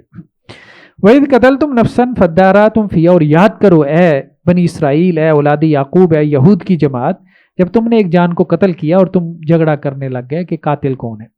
وَاللَّهُ مُخْرِجٌ مَا كُنْتُمْ تَكْتُمُونَ، جو تم چھپا رہے تھے اللہ تعالیٰ اس کو نکالنے والا تھا. فَقُلْنَا اضْرِبُوهُ بِبَعْضِهَا، تو ہم نے کہا کہ یہ جو گائے ذبح کی ہے اس کے گوشت کا ایک ٹکڑا مقتول کو مارو، کل پرسن کو. كَذَلِكَ يُحْيِي اللَّهُ الْمَوْتَى، اللہ تعالیٰ اس کو زندہ کر دے گا، مقتول کو، اپنا قاتل کا نام بتا دے گا. اسی طرح اللہ تعالیٰ مردوں کو زندہ کرے گا. یعنی یہ سب اللہ تمہیں دکھا رہا تھا، مردے زندہ ہو رہے تھے. اس طرح جو ہے وہ اب آپ دیکھیں آسمان کے اوپر سے بادل آ کے سایہ کر رہے ہیں، من و سلوہ اتر رہا ہے. یہ خود پوری کی پوری قوم جو ہے وہ اللہ کو دیکھنے کے مطالبے کے اوپر مر گئی، پھر اللہ نے دوبارہ زندہ کر دیا. اللہ تعالیٰ نے جب وعدہ لیا کوئی طور پہاڑ ان کے اوپر کھڑا کر دیا. مطلب اس سے زیادہ آپ کیا دیکھ سکتے تھے؟ سب کچھ اللہ نے دکھا دیا. وَيُرِيكُمْ آيَاتِهِ لَعَلَّكُمْ تَعْقِلُونَ، یہ نشانیاں اللہ تعالیٰ تمہیں دکھاتا ہے تاکہ تم عقل مت سے کام لو. ثُمَّ قَسَتْ قُلُوبُكُم مِّن بَعْدِ ذَلِكَ، لیکن اس کے بعد بھی تمہارے دل سخت ہو گئے. یعنی یہ سب کچھ دیکھنے کے باوجود فَهِيَ كَالْحِجَارَةِ أَوْ أَشَدُّ قَسْوَةً، تو تمہارے دل ایسے سخت ہو گئے جیسے پتھر، بلکہ پتھر سے بھی سخت. وَإِنَّ مِنَ الْحِجَارَةِ لَمَا يَتَفَجَّرُ مِنْهُ الْأَنْهَارُ، کیونکہ پتھروں میں سے کچھ ایسے ہیں جن سے چشمے جاری ہو جاتے ہیں. ناردرن ایریاز میں جائیں، پتھروں سے ہی چشمے نکلتے ہیں. وَإِنَّ مِنْهَا لَمَا يَشَّقَّقُ فَيَخْرُجُ مِنْهُ الْمَاءُ، اور پتھروں میں بھی کچھ ایسے ہوتے ہیں جو پھٹ جاتے ہیں اور ان سے پانی نکل آتا ہے. لیکن ان کے دل تو اتنے سخت ہیں، کوئی نرمی نہیں ہے ان کے دلوں کے اندر. اب دیکھ لیں اب آپ، مطلب جو کچھ فلسطین میں بچوں کے ساتھ ہو رہا ہے اس سے آپ اندازہ لگا سکتے ہیں کہ اس قوم کے دل کتنے سخت ہو چکے ہیں. وَإِنَّ مِنْهَا لَمَا يَهْبِطُ مِنْ خَشْيَةِ اللَّهِ، اور پتھروں میں بھی وہ ہوتے ہیں کہ جو اللہ کی خشیت سے گر جاتے ہیں، وہ لینڈ سلائڈنگ ہوتی ہے، پہاڑ کی چوٹی پوری جو ہے وہ زمین جو ہے وہ دھنس جاتی ہے اللہ کی خشیت کی وجہ سے۔ لیکن انسان کا دل جب سخت ہو جائے تو وہ پتھر سے بھی سخت ہو جاتا ہے، اس کے اوپر کوئی چیز، کوئی واعظ و نصیحت، کوئی کتاب کچھ اثر نہیں کرتا۔ واللہ بغافل عما تعملون، دیکھو جو تم کر رہے ہو اللہ تعالیٰ اس سے بے خبر نہیں ہے، سب اللہ کے علم ہے۔ افتطمعون ان یؤمنوا لکم وقد کان فریق منهم یسمعون کلام اللہ، اے مسلمانوں تم نے ان سے امیدیں لگا لی ہیں کہ یہ ایمان لے آئیں گے، حالانکہ ان میں ایک فریق ایسا ہے جو اللہ کے کلام کو سنتے ہیں۔ آپ صلی اللہ علیہ وسلم کی مجلس میں آ کے بیٹھتے تھے، یہ یہود میں سے ایک گروہ، ثم یحرفونہ من بعد ما عقلوا، پھر جب آپ کی بات سمجھ لیتے تھے اس کو بدل دیتے تھے، قرآن کی بات سمجھ لیتے تھے اس کا معنی الٹ کر دیتے تھے کہ نہیں اس کا مطلب تو یہ ہے، وہم یعلمون، اور وہ جانتے بوجھتے ایسا کرتے ہیں۔ وَإِذَا لَقُوا الَّذِينَ آمَنُوا قَالُوا آمَنَّا، اور جب اہل ایمان سے ملتے ہیں تو کہتے ہیں ہم ایمان لے آئے۔ وَإِذَا خَلَا بَعْضُهُمْ إِلَىٰ بَعْضٍ قَالُوا أَتُحَدِّثُونَهُم بِمَا فَتَحَ اللَّهُ عَلَيْكُمْ، اور جب اکیلے یہ یہودی تنہائی میں ہوتے تھے تو ایک دوسرے سے کہتے تھے کہ مسلمانوں کو اپنی آپس کی باتیں نہ بتایا کرو، مسلمانوں کو مت بتایا کرو کہ جی تورات میں لکھا ہوا ہے آخری نبی کی یہ نشانیاں ہیں، لِيُحَاجُّوكُمْ بِهِ عِندَ رَبِّكُمْ، یہ مسلمان قیامت والے دن اللہ کے ہاں تم سے جھگڑا کریں گے کہ یا اللہ یہ تو خود ہی کہہ رہے تھے ہماری کتاب میں لکھا ہے کہ آخری نبی کی یہ علامتیں ہیں اور پھر ایمان نہیں لائے، تو مسلمانوں کو نہ بتاؤ۔ تو اللہ تعالیٰ کہہ رہے ہیں افلا تعقلون، کوئی عقل مت نہیں ہے کہ اللہ کو نہیں پتہ ہے کہ تمہاری کتاب میں اللہ نے لکھ کے بھیجا تھا کہ آخری نبی کی یہ علامتیں ہیں، اور تم اس کو پڑھتے تھے، اس کے باوجود تم ایمان نہیں لاتے تھے۔ اولا یعلمون ان اللہ یعلم ما یسرون وما یعلنون، کیا یہ نہیں جانتے کہ اللہ تعالیٰ جو یہ چھپا رہے ہیں جو ظاہر کرتے ہیں سب اللہ کے علم ہے۔ ومنهم امیون لا یعلمون الکتاب، اور ان یہودیوں میں سے ایک جماعت ایسی ہے ان پڑھ، کتاب کو نہیں جانتے، تورات کا کچھ پتہ نہیں، الا امانی، بس ان کی خواہشات ہیں۔ یہود میں بھی یہی تھا، تورات پڑھتے پڑھاتے نہیں تھے، بس چند ایک علماء تھے جو ان کے جن کو ربانی یا احبار قرآن نے کہا ہے وہ پڑھتے پڑھاتے تھے، باقی سارے لوگ بس خواہشات، جی ہم سید زادے ہیں ہم نے تو جنت میں جانا ہے۔ دیکھیں اس امت مسلمہ کی بھی یہی صورتحال ہے، عمل کچھ بھی نہیں ہے، عمل کچھ بھی نہیں ہے، بس ہم نسلی تفاخر کے اندر پڑے ہیں کہ رسول اللہ صلی اللہ علیہ وسلم کی امت میں سے ہم نے جنت میں جانا ہے، دنیا جہاں کا گناہ کر لیں جنت میں ہم نے جانا ہے۔ تو اللہ تعالیٰ یہود کے بارے میں کہہ رہے ہیں کہ انہوں نے بھی امیدیں لگائی ہوئی تھی، کتاب کے اوپر عمل نہیں تھا، نہ کتاب کا کوئی علم تھا، بس کچھ خواہشات تھیں کہ ہم نے جنت میں جانا ہے۔ وَإِنْهُمْ إِلَّا يَظُنُّونَ، اور یہ خواہشات ان کی بس اٹکل پچو کے گمان تھے، یہ کوئی جنت میں لے کے جانے والی چیزیں نہیں تھیں ان کو۔ فَوَيْلٌ لِلَّذِينَ يَكْتُبُونَ الْكِتَابَ بِأَيْدِيهِمْ، بربادی ہے ان کے لیے کہ جو اللہ کی کتاب کو اپنے ہاتھوں سے لکھ، تورات کے اندر اضافہ کر دیتے تھے، اللہ کی کتاب تھی اس میں اپنے ہاتھ سے لکھ کے اضافہ کر دیتے تھے۔ اب قرآن میں تو اضافہ ممکن نہیں رہا، لیکن ہمارے یہاں لوگ ترجمے میں تفسیر کے اندر اپنی طرف سے ڈنڈی مارتے ہیں، بہت سارے لوگ ڈنڈی مارتے ہیں اور اس میں جو ہے وہ اضافے کر دیتے ہیں۔ ثم یقولون ھذا من عند اللہ، پھر کہتے ہیں یہ اللہ کے پاس سے ہے، لیشتروا بہ ثمنا قلیلا، تاکہ اس کے ذریعے سے دنیا کا تھوڑا سا فائدہ حاصل کر لیں۔ فویل لهم مما کتبت ایدیہم وویل لهم مما یکسبون، بربادی ہے ان کے لیے کہ جو اپنے ہاتھوں سے یہ سب کچھ لکھتے ہیں، اور بربادی ہے اس کے لیے جو کچھ کہ وہ کماتے ہیں۔ وقالوا لن تمسنا النار الا ایاما معدودہ، اور یہودیوں نے یہ دعویٰ کیا کہ ہم تو جہنم میں چند دن کے لیے جائیں گے۔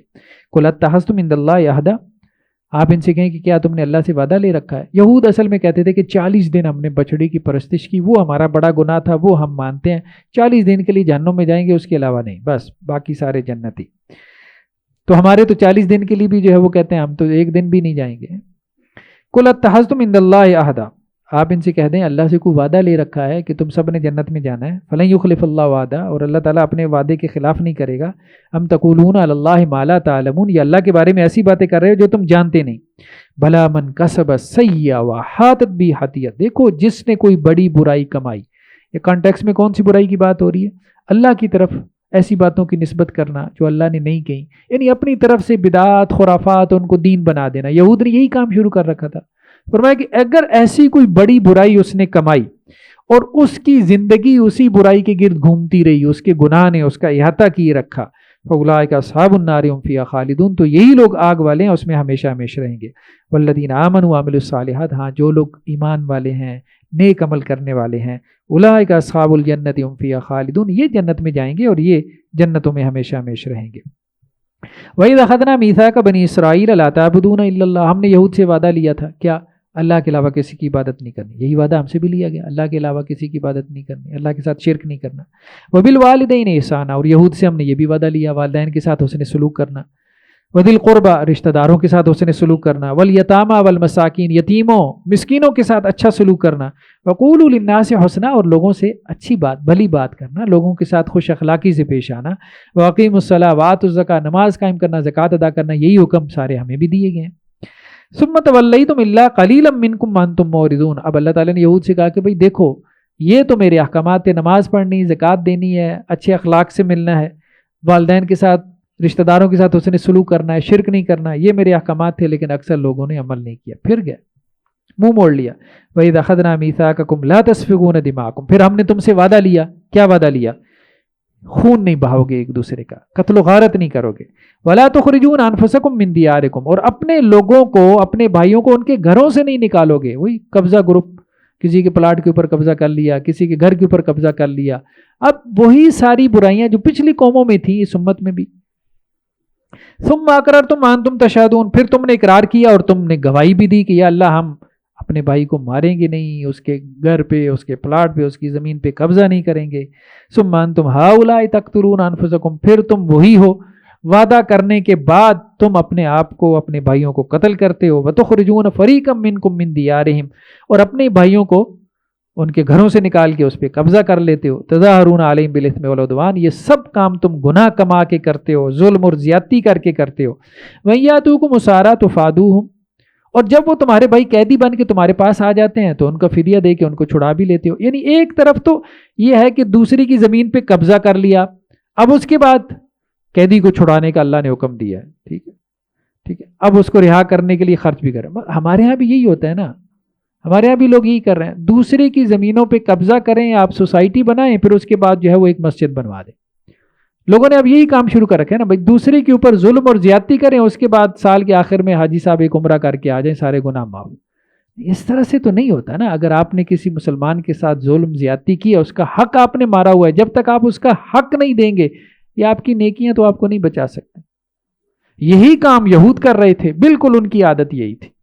تو اللہ تعالیٰ اسی کی طرف اشارہ کر رہا ہے, وَهُوَ مُحَرَّمٌ عَلَيْكُمْ إِخْرَاجُهُمْ, دیکھو تمہارے اوپر اللہ نے حرام قرار دیا تھا کہ کسی بھائی کو اس کے گھر سے نکالنا نہیں ہے, اس کے گھر پہ قبضہ نہیں کرنا, اس کو اللہ نے حرام قرار دیا تھا. وہ تو تم نے قبضہ کر لیا, اب اس کے بعد کہتے ہو کہ جی اب وہ قیدی بن گیا ہے, کسی نے اس کو پکڑ لیا, چلو اس کو چھڑا دیتے ہیں, فدیہ دیتے ہیں, اللہ کے راستے میں کوئی صدقہ خیرات کرتے ہیں. 900 چوہے کھا کے بلی حج کو چلی. اب وہ والی صورتحال ہمارے یہاں سوسائٹی میں اب نظر آتی ہے. افتؤمنون ببعض الکتاب وتکفرون ببعض, کیا تم کتاب کے بعض حصے پہ ایمان لاتے ہو اور بعض کا انکار کرتے ہو. اسی اللہ تعالیٰ نے نماز کا حکم دیا, زکوٰۃ کا حکم دیا, روزے کا, حج اور عمرے کا, اور اسی نے سود کو کہا کہ حرام ہے, اسی نے کہا بھائی شراب حرام ہے, اسی نے کہا بھائی رشوت حرام ہے, اسی نے کہا بھائی کسی کے ساتھ جو ہے وہ کسی کا مال چوری کرنا, ظلم اور زیادتی سے زبردستی سے لے لینا, غصب کرنا, چھین لینا, یہ حرام ہے. اب تم وہ نیکیوں والا اس طرف تو تم چلے جاتے ہو, برائیوں سے تم بچنے کو تیار نہیں ہو. فما جزاء من يفعل ذلك منكم الا خزي في الحیات الدنیا, تو کیا جزا ہے اس شخص کی جو تم میں سے یہ کرے سوائے اس کے کہ دنیا کی زندگی میں رسوائی. جو دین میں جو قوم یہ تقسیم پیدا کر لے گی کہ ایک طرف حرام نہیں چھوڑنا اور دوسری طرف جو ہے وہ نیکی بھی نہیں چھوڑنی, جو ہمارے یہاں اب سوسائٹی میں اب یہ نظر آ رہا ہے بدقسمتی سے, اب ہمارے یہاں اکثر و بیشتر یہی دین جو ہے وہ پریکٹس ہو رہا ہے. ٹکا کے گناہ کریں, ٹکا کے دوسروں کا حق ماریں, دوسروں کے ساتھ ظلم اور زیادتی کریں, اس کے بعد کوئی صدقہ خیرات کر لیں, کوئی حج عمرہ کر لیں, بس آپ کے گناہ معاف ہو گئے. تو یہ سب لوگوں نے یہ کانسیپٹ, یہ ایک تصور بنا لیا ہے, اور یہ یہود کے اندر تھا. تو اللہ تعالیٰ نے کہا ایسی قوم کو تو میں دنیا میں رسوا کروں گا, ذلیل کر دوں گا. تو وہ رسوا تو ہم ہو رہے ہیں. وَيَوْمَ الْقِيَامَةِ يُرَدُّونَ إِلَىٰ أَشَدِّ الْعَذَابِ, اور قیامت والے دن ایسے لوگ سخت ترین عذاب کی طرف لٹائے جائیں گے. کون؟ جو دین میں یہ تقسیم کر لیں. یہ تقسیم نہیں کریں بھائی, دین میں پورے کے پورے داخل ہو جاؤ, دین کو پریکٹس کرو, عمل کرو. وہ جس اللہ تعالیٰ نے یہ فرض کیا اس نے اس کو حرام کر. یہ نہیں کہ نماز بھی نہیں چھوڑنی, بندہ بھی نہیں چھوڑنا, تو نہیں. اب یہ بات تو ٹھیک نہیں ہے نا. اب مطلب ایک طرف 5 وقتہ نماز اور دوسری طرف نامی گرامی قاتل, ٹھیک ہے. تو اب اللہ سے آپ امیدیں لگائے بیٹھے ہیں کہ جی آپ جنت میں داخل ہوں گے, پورے دین کے اوپر عمل کریں. واللہ بغافل عما تعملون، نہیں اللہ تعالیٰ بے خبر اس سے جو تم عمل کرتے ہو. اولئک الذین اشتروا الحیاۃ الدنیا بالآخرہ، یہی لوگ ہیں جنہوں نے آخرت کے بدلے میں دنیا کی زندگی خرید لی. فلا یخفف عنہم العذاب ولا هم ینصرون، تو ان سے عذاب ہلکا نہ کیا جائے گا اور نہ ہی ان کی مدد کی جائے گی. وَلَقَدْ آتَيْنَا مُوسَى الْكِتَابَ وَقَفَّيْنَا مِن بَعْدِهِ بِرُسُلٍ، اور ہم نے موسیٰ علیہ السلام کو کتاب دی اور ان کے بعد پے در پے ہم نے رسول بھیجے. موسیٰ علیہ السلام کا ٹائم پیریڈ 1400 قبل مسیح، حضرت عیسیٰ علیہ السلام سے 1400 سال پہلے، یعنی آج سے 3500 سال پہلے حضرت موسیٰ علیہ السلام آئے تھے مصر میں. پھر اس کے بعد اللہ تعالیٰ نے بنی اسرائیل میں لگاتار نبی رسول بھیجے. یہود کی ہدایت کے لیے ایک نبی آتا تھا ایک جاتا تھا. وَآتَيْنَا عِيسَىٰ ابْنَ مَرْيَمَ الْبَيِّنَاتِ وَأَيَّدْنَاهُ بِرُوحِ الْقُدُسِ، اور ہم نے عیسیٰ ابن مریم کو واضح نشانیاں دی اور ہم نے روح القدس کے ساتھ ان کی تائید فرمائی ہے.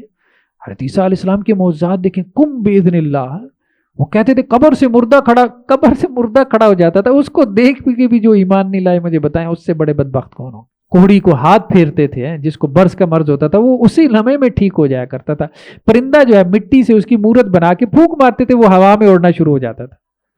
اس سے بڑے کوئی معجزات ہو سکتے ہیں، اس سے بڑے میریکل ہو سکتے ہیں، لیکن اس کے باوجود یہ یہود ایمان نہیں لے کے آئے. حضرت عیسیٰ علیہ السلام سیکنڈ لاسٹ نبی تھے، نبی کریم صلی اللہ علیہ وسلم سے پہلے حضرت عیسیٰ علیہ السلام آئے، لیکن نہیں، انہوں نے معاذ اللہ حضرت عیسیٰ علیہ السلام کو کہا کہ جی وہ میجیشین ہیں، جادوگر ہیں، اور یہاں تک کہ ان کے اوپر تہمت بھی لگا دی، ولد الزنا قرار دے دیا ہے. حضرت مریم علیہ السلام کے اوپر جو ہے وہ تہمت لگا دی. یہ اس قسم کے جو ہے یہ لوگ تھے. فَكُلَّمَا جَاءَكُمْ رَسُولٌ بِمَا لَا تَهْوَىٰ أَنفُسُكُمُ اسْتَكْبَرْتُمْ، جب بھی تمہارے پاس کوئی رسول آیا وہ پیغام لے کر جو تمہارے جی کو اچھا نہ لگا. اب ساری بات ہے، رسول تو آتا تھا بھئی یہ عمل کرنا ہے، ٹھیک ہے. اب رسول جو کچھ لے کے آتا تھا اس میں سے ایک ایسا ہوتا تھا، وہ مشکل تو ہے. فَفَرِيقًا كَذَّبْتُمْ، تو تم نے کیا کیا، تم نے ایک گروہ رسولوں کا اس کو جھٹلا دیا، حضرت عیسیٰ علیہ السلام کو جھٹلا دیا. وَفَرِيقًا تَقْتُلُونَ، اور ایک گروہ رسولوں کا تم نے اس کو قتل ہی کر دیا، حضرت زکریا کو، حضرت یحییٰ کو یہود نے قتل کر دیا. وَقَالُوا قُلُوبُنَا غُلْفٌ، اور آگے سے کہتے ہیں ہمارے دل پردے میں ہیں، ہمارے اوپر کوئی اثر نہیں ہوگا، جتنا مرضی آپ ہمیں سنائیں. نبیوں کو یہ کہتے تھے. آج بھی اب دیکھیں کچھ لوگ ایسے ہیں ہماری سوسائٹی میں بھی ہیں، آپ انہیں قرآن سنائیں ہونا ہے، مولوی صاحب قرآن نہ سناؤ، قرآن ساڑھے تے اثر نہیں کر سکتا ہے. بل لعنہم اللہ بکفرہم فقلیلا ما یؤمنون، بلکہ اللہ نے ان پہ لعنت کی ان کے کفر کے سبب، بہت ہی تھوڑے ہیں جو ان میں ایمان لانے والے. ولما جاءہم کتاب من عند اللہ مصدق لما معہم، اور جب ان کے پاس آ گئی کتاب اللہ کے پاس سے، اور وہ کتاب تصدیق کرنے والی ہے اس کی جو ان کے پاس ہے. یعنی یہ قرآن یہ نہیں کہہ رہا بھائی تمہاری تورات غلط ہے، قرآن تو یہ کہہ رہا ہے تورات بھی اللہ نے نازل کی تھی. چلو قرآن کی پوزیشن یہ ہوتی ہے نا، قرآن کہتا ہے جو تمہارے پاس کتاب ہے یہ تو من گڑت ہے، تم نے خود بنا لی. قرآن کہہ رہا ہے بھائی تمہارے نبی اللہ کے نبی تھے، حضرت موسیٰ علیہ السلام، جو حضرت عیسیٰ علیہ السلام تمہاری طرف آئے وہ اللہ کے نبی تھے، داؤد، سلیمان سارے اللہ کے نبی تھے، زبور، تورات، انجیل جو تمہاری طرف آئی وہ اللہ کی کتابیں تھی. قرآن تو یہ پوزیشن لے رہا ہے، اس کے باوجود تم قرآن کا انکار کر رہے ہو. وَكَانُوا مِن قَبْلُ يَسْتَفْتِحُونَ عَلَى الَّذِينَ كَفَرُوا، اور اس سے پہلے یہ یہود کافروں کے مقابلے میں کیا کرتے تھے، اللہ سے مدد مانگتے تھے. یہ جو مدینہ کے یہودی تھے ان کی وہاں کے انصار سے، مقامی لوگوں سے لڑائی ہو جاتی تھی، تو وہ بت پرست تھے، تو یہ ان کو جو ہے وہ دھمکی لگاتے تھے کہ آخری نبی آنے والا ہے، ہماری کتاب میں لکھا ہوا ہے، بس ہم ایمان لے آئیں گے اور پھر تمہارے ساتھ ہم تمہارا یہ حشر کریں گے. فلما جاءہم ما عرفوا کفروا بہ، اور جب وہ آخری نبی آ گیا انہوں نے پہچان بھی لیا اس کو، تو انہوں نے اس نبی کا انکار کر دیا. فلعنۃ اللہ علی الکافرین، تو ایسے کافروں کے اوپر اللہ کی لعنت ہو. بئس ما اشتروا بہ انفسہم ان یکفروا بما انزل اللہ بغیا ان ینزل اللہ من فضلہ علی من. یہ اب دیکھیں نا، یہ سینیریو وہی ہے کہ حضرت عیسیٰ علیہ السلام کے نزول کا جیسے تذکرہ ملتا ہے کہ قیامت سے پہلے آسمانوں سے ان کا نزول ہوگا. اگر اس امت کے علماء سب سے پہلے انکار کرنے والے بن جائیں حضرت عیسیٰ علیہ السلام کا، تو مجھے بتائیں پھر یہی وہ آیات والی صورتحال بنتی ہے. تو یہ اللہ تعالیٰ کسی کسی کو جو ہے وہ ایمان کی دولت نصیب کرتے ہیں. بئس ما اشتروا بہ انفسہم ان یکفروا بما انزل اللہ بغیا ان ینزل اللہ من فضلہ علی من یشاء من عبادہ. بہت ہی برا جو انہوں نے جس کے بدلے میں اپنی جانوں کو بیچ دیا، کہ انہوں نے اللہ کی نازل کردہ آیات کا انکار کیا ضد کی وجہ سے. یہود کے اندر صرف ضد تھی، پہچانتے تھے، یہ نہیں تھا کہ کوئی اشتباہ تھا، جان گئے تھے کہ ہماری کتابوں میں جو نشانیاں ٹھیک لکھی ہوئی. ان ینزل اللہ من فضلہ علی من یشاء من عبادہ، اور ضد کیا تھی کہ اللہ تعالیٰ جو ہے آخری نبی کو قریش کے اندر کیوں مبعوث کر رہا ہے، ہمارے یہود کے اندر کیوں نہیں کر رہا. فباؤوا بغضب علی غضب، تو اللہ کا غضب اور اس کے اوپر غضب لے کر وہ لوٹے. وللکافرین عذاب مہین، اور ایسے کافروں کے لیے رسوا کرنے والا عذاب ہے. وَإِذَا قِيلَ لَهُمْ آمِنُوا بِمَا أَنزَلَ اللَّهُ قَالُوا نُؤْمِنُ بِمَا أُنزِلَ عَلَيْنَا، جب ان سے کہا جاتا ہے بھائی جو اللہ نے نازل کیا اس پہ ایمان لے کے آؤ، تو کیا کہتے ہیں؟ بھائی جو ہمارے اوپر نازل ہوا ہم اس پہ ایمان لاتے ہیں. یہودیوں سے کہا جاتا ہے نا بھائی قرآن پہ ایمان لاؤ، تو کہتے ہیں نہیں ہم تو صرف تورات کو مانتے ہیں. تو اسی طرح سے آج بھی اب دیکھ لیں ہمارے ہاں بھی فرقہ واریت، سیکٹیرینزم بہت بڑھ گیا. اب دوسرے مسلک میں کسی عالم کو نظر بھی آ جاتا ہے، ایک مسلک کے عالم کو اگر نظر بھی آ جاتا ہے نا بھائی دوسرے مسلک کا عالم ٹھیک کہہ رہا ہے، مطلب یہ نہیں کہ زور زبردستی سے، اسے خود لگتا ہے کہ یار یہ ٹھیک ہے، اس کے باوجود وہ اس کو ٹھیک نہیں کہتا جانتے بوجھتے، تو یہ بہت بڑا جرم ہے، بہت بڑا جرم ہے کہ یہ جو ہمارے پاس ہے میں اس کی تو ٹھیک تصدیق کروں گا اس حق کی، لیکن جب مجھے نظر آ رہا ہے کہ یہ دوسرے کے پاس حق ہے میں اس کی تصدیق نہیں کروں گا کیونکہ دوسرے کے مسلک کی واہ واہ ہو جائے گی، ہمارا مسلک پیچھے رہ جائے گا. یہ تعصب ان کے اندر بھی تھا، مذہبی لیول پہ تھا. ہمارے ہاں جو ہے وہ فرقہ واریت یا فرقے کے لیول کے اوپر ہے. وَيَكْفُرُونَ بِمَا وَرَاءَ، اور اپنے علاوہ سب کا انکار کر رہے ہیں. وَهُوَ الْحَقُّ مُصَدِّقًا لِمَا مَعَهُمْ، حالانکہ یہ قرآن حق ہے اور تصدیق کرنے والا ہے اس تورات کی جو ان کے پاس ہے. قُلْ فَلِمَ تَقْتُلُونَ أَنْبِيَاءَ اللَّهِ مِنْ قَبْلُ إِن كُنتُم مُؤْمِنِينَ، آپ ان یہود سے کہیں چلو ٹھیک ہے تم تورات کو مانتے ہو قرآن کو نہیں مانتے، چلو اسی بات کو لے لیتے ہیں، پھر اللہ کے نبیوں کو کیوں قتل کرتے رہے؟ کیا تورات میں حکم تھا اللہ کے نبیوں کو قتل کرنے کا؟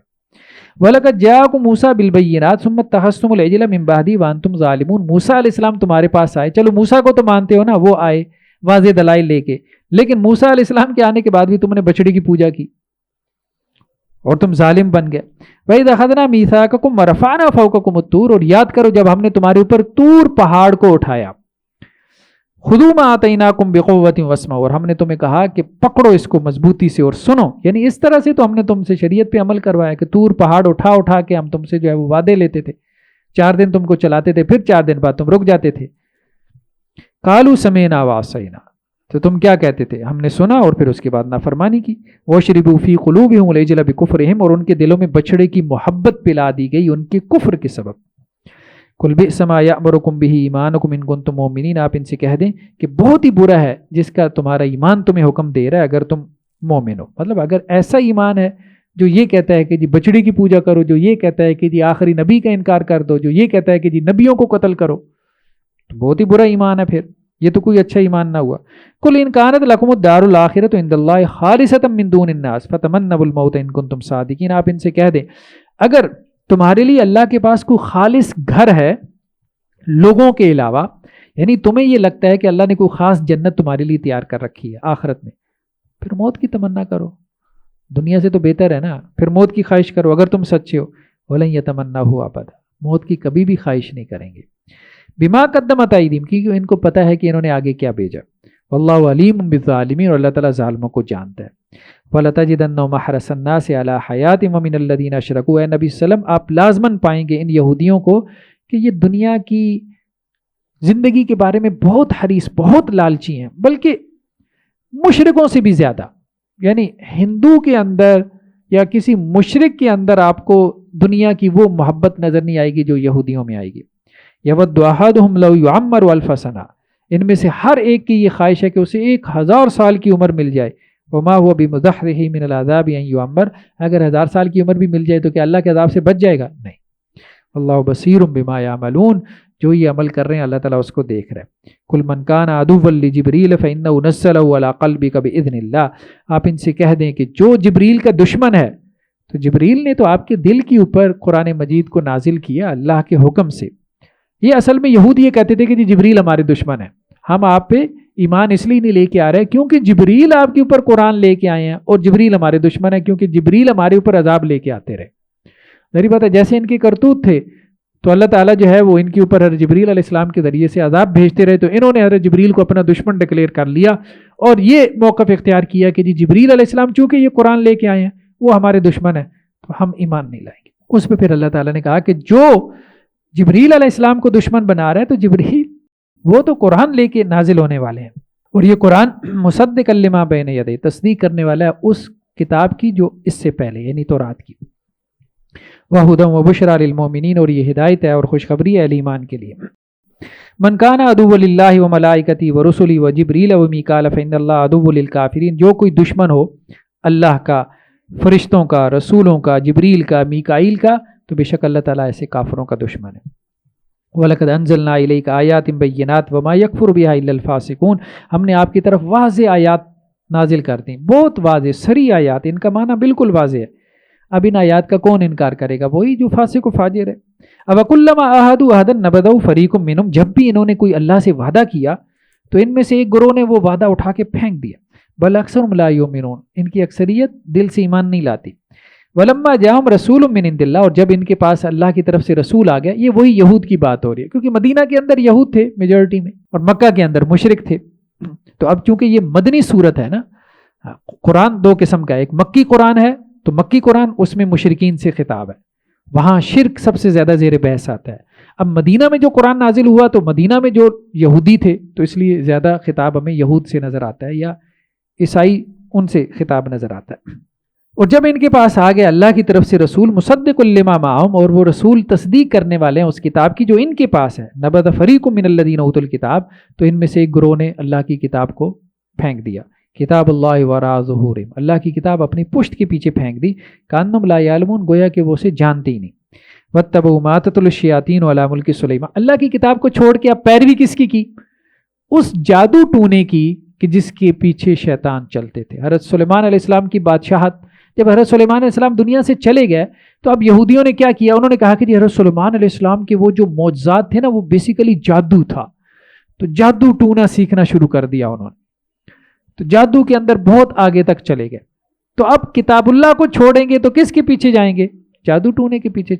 اگر اللہ کی کتاب نہیں پڑھیں گے تو پھر لوگوں کو کیا سنائیں گے آپ؟ اگر اللہ کی کتاب نہیں سنائیں گے، قرآن نہیں سنائیں گے، تو قصے کہانیاں سنائیں گے، لطیفے چٹکلے سنائیں گے، دیو مالائی قصے سنائیں گے.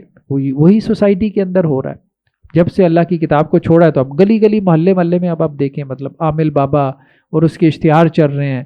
ٹھیک ہے، آپ یہ سنڈے میگزین اٹھا کے دیکھ لیں، محبوب آپ کے قدموں میں، ساس کی زبان بندی، لکی بانڈ کا پرائز نمبر، فلاں ڈمکان، مطلب ان میں سے کوئی بہت ہی نیک آدمی کے ساتھ بھی کو وظیفہ بتا دیں، بس کو وظیفہ بتا دیں.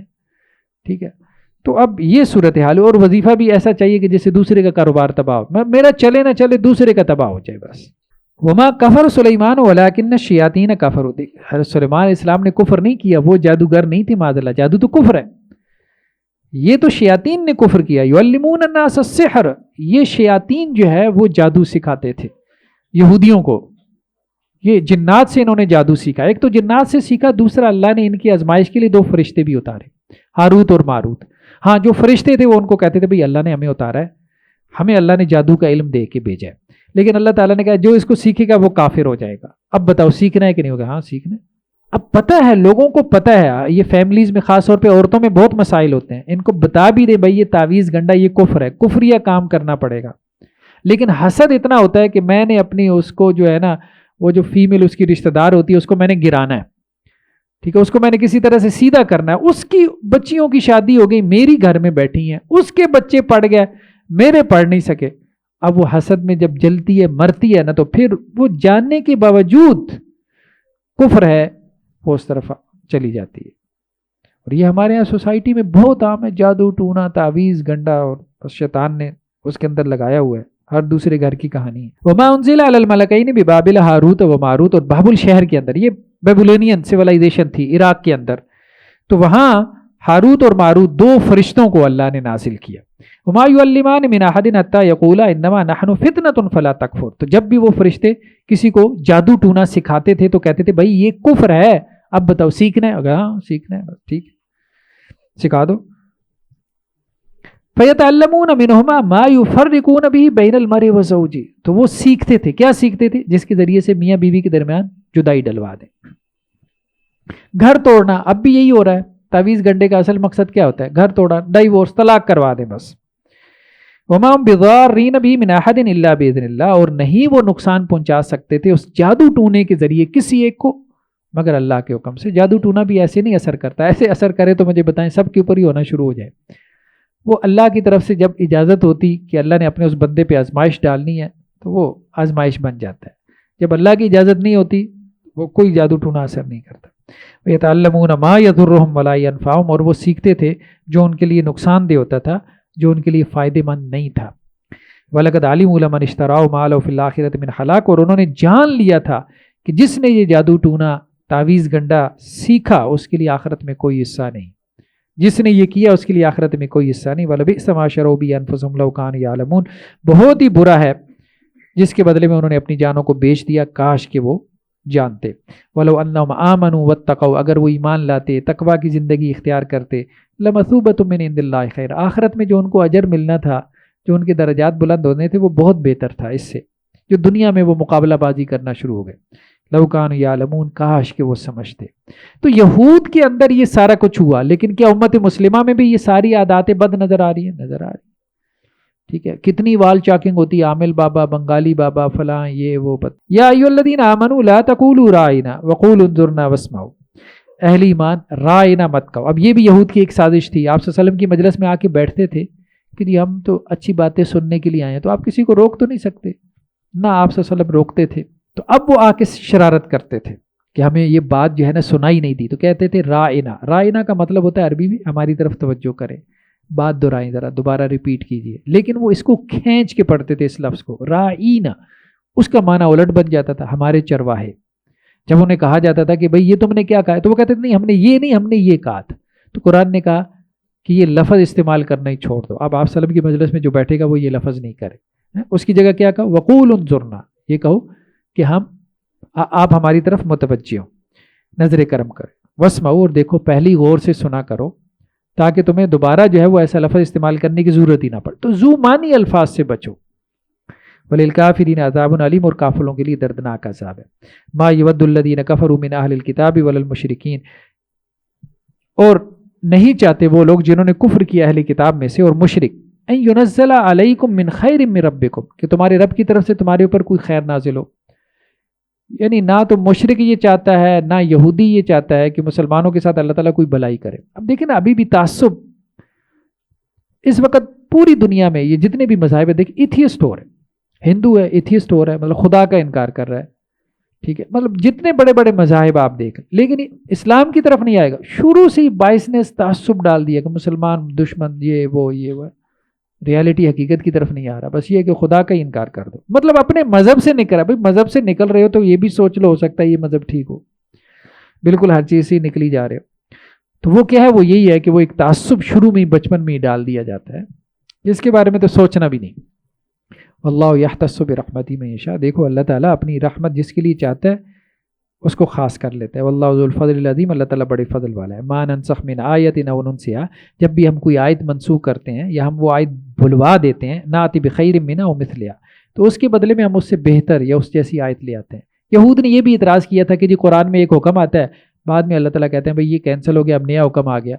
تو اللہ تعالیٰ نے کہا بھئی ٹھیک ہے بھئی، اللہ تعالیٰ کا لا شریع ہے، دنیا میں بھی یہی ہوتا ہے۔ آپ جب بھی کوئی اسمبلی قانون بناتی ہے، کوئی پارلیمنٹ، اس کے بعد اس میں امینڈمنٹس ہوتی ہیں، ٹھیک ہے، کریکشنز ہوتی ہیں، تو اللہ تعالیٰ نے کچھ قوانین دیے جو عارضی طور پہ دیے تھے، عبوری دور کے لیے تھے، پھر اس کے بعد جو ہے وہ بہتر قوانین آ گئے۔ جیسے شروع میں یہ تھا کہ جی مسجد اقصیٰ کی طرف، قبلہ اول کی طرف رخ کر کے نمازیں پڑھی 16.5 ماہ تک، پھر اس کے بعد بیت اللہ کی طرف حکم آ گیا کہ اس کی طرف رخ کر کے نماز پڑھو۔ الم تعلم ان اللہ لہ ملک السماوات والارض، کیا آپ کے علم میں نہیں کہ اللہ کے لیے زمین اور آسمانوں کی بادشاہت؟ وما لکم من دون اللہ من ولی ولا نصیر، اللہ کے علاوہ نہ تو کوئی تمہارا سرپرست، گارڈین، نہ کوئی سپورٹر ہوگا۔ ام تريدون ان تسألوا رسولکم کما سئل موسیٰ من قبل، اے مسلمانوں تمہیں کیا ہو گیا؟ کیا تم یہ چاہتے ہو کہ تم بھی اپنے نبی سے ایسے سوال کرو جیسے موسیٰ علیہ السلام سے یہودیوں نے سوال کیے؟ ومن یتبدل الکفر بالایمان فقد ضل سواء السبیل، اور جو کوئی کفر کے ذریعے بدلے گا ایمان کو تو وہ سیدھے رستے سے بھٹک جائے گا۔ یعنی اللہ نے تمہیں مومن بنا دیا، اب اس کے بعد کفر کو اختیار کرنا یہ درست ہے۔ مسلمان گھرانے میں پیدا ہو گئے، اب اس کے بعد پھر ڈاؤٹس کا، شکوک و شبہات کا شکار ہو کے جو ہے وہ ایتھیزم کی راہ پہ چل پڑے۔ وَدَّ كَثِيرٌ مِّنْ أَهْلِ الْكِتَابِ لَوْ يَرُدُّونَكُم مِّن بَعْدِ إِيمَانِكُمْ كُفَّارًا، اہل کتاب میں سے اکثر لوگوں نے یہ چاہا کہ وہ تمہیں تمہاری ایمان لانے کے بعد کافر بنا دیں۔ یعنی ظاہری بات ہے وہ خود کافر ہیں تو وہ چاہتے ہیں کہ مسلمان بھی کافر ہو جائیں۔ حسدا من عند انفسہم، یہ ان کے اپنے جیوں کے حسد کی وجہ سے ہے۔ من بعد ما تبین لهم الحق، اس کے بعد کہ ان کے لیے حق بات واضح ہو چکی۔ فاعفوا واصفحوا، درگزر کرو ان سے، چشم پوشی اختیار کرو۔ حتی یاتی اللہ بامری، یہاں تک کہ اللہ کا حکم آ جائے۔ ان اللہ علی کل شیء قدیر، اللہ تعالیٰ ہر چیز پہ قدرت رکھتا ہے۔ واقیموا الصلاۃ وآتوا الزکاۃ، نماز قائم کرو، زکوٰۃ ادا کرو۔ وما تقدموا لانفسکم من خیر تجدوہ عند اللہ، جو بھی نیک عمل کرو گے اللہ کے ہاں اس کو پالو گے. ہم یہاں بیٹھے ہیں نا, قیامت والے دن یہ سب نیکیاں ہمارے نامہ اعمال میں نکلیں گی. یہ بہت بڑی نیکی ہے, بہت بڑی.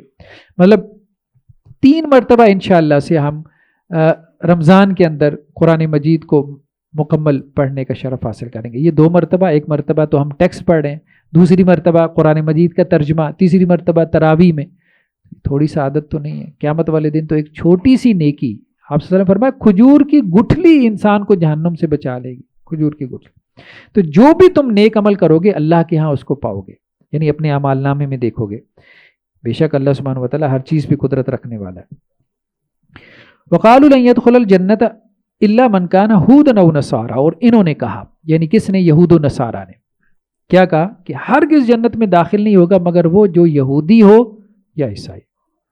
یہودیوں نے کہا جی صرف یہودی جنت میں جائیں گے, عیسائیوں نے کہا کہ صرف عیسائی جنت میں جائیں گے. اب ہمارے یہاں بھی یہی ہے, مطلب جس فرقے سے آپ پوچھ لیں تو وہ یہی سمجھتے ہیں کہ جی صرف ہمارے فرقے والے جنت میں جائیں گے. تلک امانیوں, آپ ان سے کہہ دیں یہ تمہاری خواہشات ہیں بس. قل ہاتوا برہانکم ان کنتم صادقین, کوئی دلیل ہے تو لے آؤ.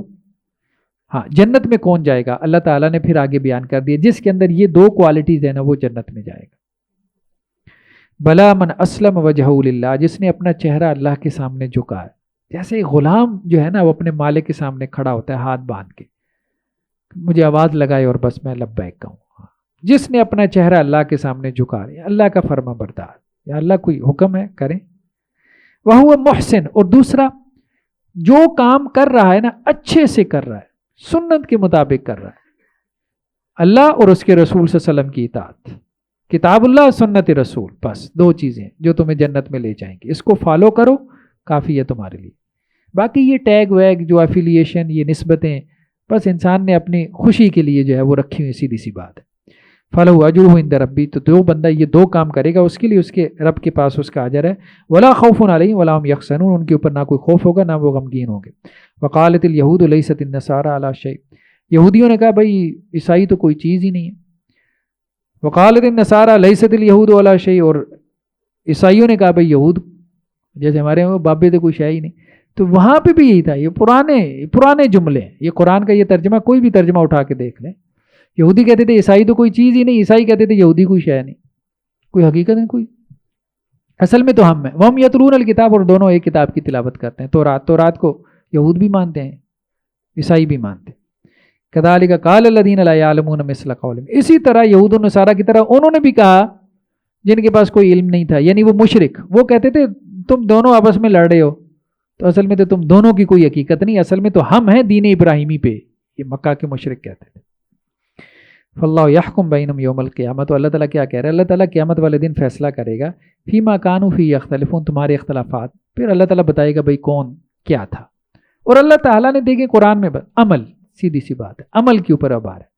کتاب اللہ کو, اللہ کی کتاب قرآن مجید, رسول اللہ علیہ وسلم کی سنت, 2 چیزیں کافی. اب اس میں کسی کے اختلاف بھی نہیں, کسی فرقے کا جھگڑا ہے, کسی کا بھی نہیں. کسی مولوی صاحب کا جھگڑا ہے بھائی قرآن کو پڑھو, مطلب نہیں پڑھنا, یا اس پہ عمل نہیں کرنا, یا سنت کو فالو نہیں کرنا, جھگڑا بھی نہیں, سیدھا سا دین ہے ہمارا. ومن اظلم ممن منع مساجد اللہ یذکر فی اسمہ وسعی فی خرابہا, اور اس سے بڑا ظالم کون ہے جو اللہ کی مسجدوں سے روکے کہ اس میں اللہ کا نام لیا جائے, اور اللہ کی مسجدوں کو ویران کرنے کی کوشش کرے. مشرکین یہی تو کرتے تھے, آپ صلی اللہ علیہ وسلم کے اوپر پابندی لگائی ہوئی تھی نا کہ آپ بیت اللہ میں آ کے نماز نہیں پڑھ سکتے. تو اللہ تعالیٰ نے اس پہ کہا. آج بھی ہمارے یہاں فرقوں کی مسجدیں, بعض اوقات جو ہے گاؤں دیہات میں تو ابھی تک, شہروں میں تو چلیں شعور آ گیا ہے, لیکن گاؤں دیہات میں آج بھی وہ مسجد کے ماتھے کے اوپر لکھا ہوتا ہے فلاں فرقے کی, مطلب نام لکھا ہوتا ہے باقاعدہ, مسجد ہے اور فلاں فلاں مسلک کے لوگ اس میں آ کے نماز نہ پڑھیں. یہ ٹھیک نہیں ہے نا, مطلب اللہ تعالیٰ, اللہ کا گھر ہے نا, مسجد تو اللہ کی ہے, فرقے اور مسلک کی مسجد تھوڑی ہے. تو جو بھی آتا ہے بھائی مسجد میں آ کے اس کو نماز پڑھنے دو, نماز پڑھنے دو. اللہ کو ہی آ کے اس نے سجدہ کرنا ہے. اولئک ما کان لهم من يدخلوها الا خائفین, ان لوگوں کے لیے یہ لائق نہیں تھا کہ یہ مسجدوں میں جب داخل ہوتے تو اللہ سے ڈرتے ہوئے. ہاں, یہ جو مسجدوں کے جو مطلب کمیٹی, ایک ہر جگہ ایک مسجدوں کی کمیٹی ہوتی ہے, تو ان کو بھی ایسا نہیں ہونا چاہیے کہ کسی کے اوپر پابندی لگا دیں کہ جی وہ ہماری مسجد میں آ کے نماز نہیں پڑھ سکتا. انہیں اس معاملے میں اللہ سے ڈرنا چاہیے. مسجد میں آ کے اس نے کون سی بت کی پوجا کرنی ہے, اللہ کو آ کے سجدہ کرنا ہے. اور مسجد بنائی اس لیے کہ بھائی اللہ کی عبادت ہو.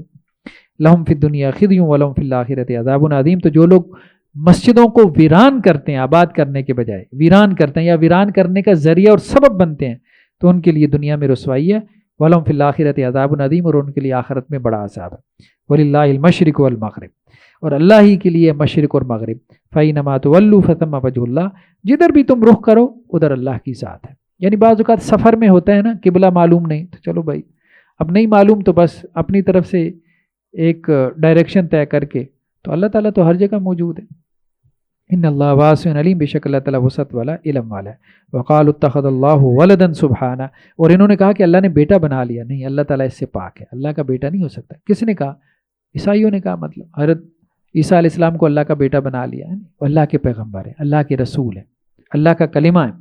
بل لہ ما فی السماوات والارض، دیکھو اللہ کو بیٹے کی ضرورت نہیں ہے، جو کچھ زمین اور آسمانوں میں ہے سب اللہ کا ہے، سب اللہ کی اونرشپ ہے، سب اللہ کی ملکیت ہے۔ کل قانتون، سب اس کے فرمانبردار بندے ہیں۔ بدیع السماوات والارض، اس نے زمین اور آسمانوں کو نیا پیدا کیا۔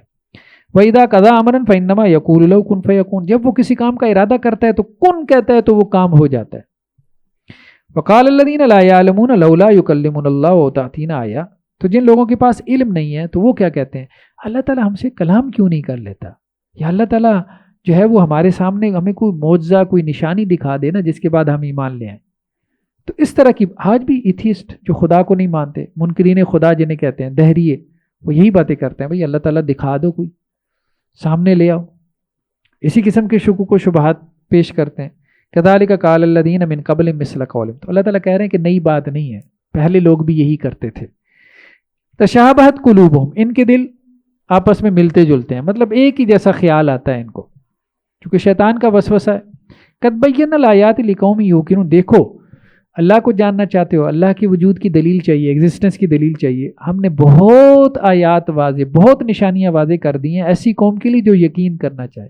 ابھی دیکھیں نا، یہودیوں کو اللہ نے کیا کچھ نہیں دکھا دیا، کوئی طور ان کے اوپر جو ہے وہ اٹھا کے دکھا دیا، ان کو ایک دم سے موت دی، دوبارہ زندہ کر دیا، من و سلوہ اتار دیا، ٹھیک ہے، سمندر پار کروا دیا ہے، وہ سمندر کا پانی چٹانوں کی طرح کھڑا ہو گیا، کیا کچھ اللہ نے نہیں دکھا دیا، ٹھیک ہے۔ بادل جو ہے وہ ان کے اوپر سایہ کرتے تھے، لیکن اس کے باوجود سیدھے ہوئی ہے نہیں سیدھے۔ پچھلی قوموں کو بھی مطلب قرآن بھرا پڑا ہے، جو معجزات مانگے اللہ کے نبیوں نے دکھائے، لیکن انسان اس وقت وہ کیا کہتے جادو ہے، یہ نبی نے کیا کیا، ہماری آنکھوں پہ جادو کر دی، مطلب وہ پھر یہ بہانہ مار لیا۔ تو اللہ تعالیٰ دکھا بھی دے جو تم مانگ رہے ہو، تو اس کے بعد کیا تمہارے پاس بہانہ نہیں ہوگا؟ یہ پچھلے لوگوں نے بہانے نہیں مارے، انہوں نے یہی کہا کہ جی ہماری آنکھوں پہ تو نظر بندی ہو گئی ہے، جادو ٹونا ہوا ہے یہ جو ہمیں دکھا رہے ہیں۔ تو انسان ایسا ہی ہے۔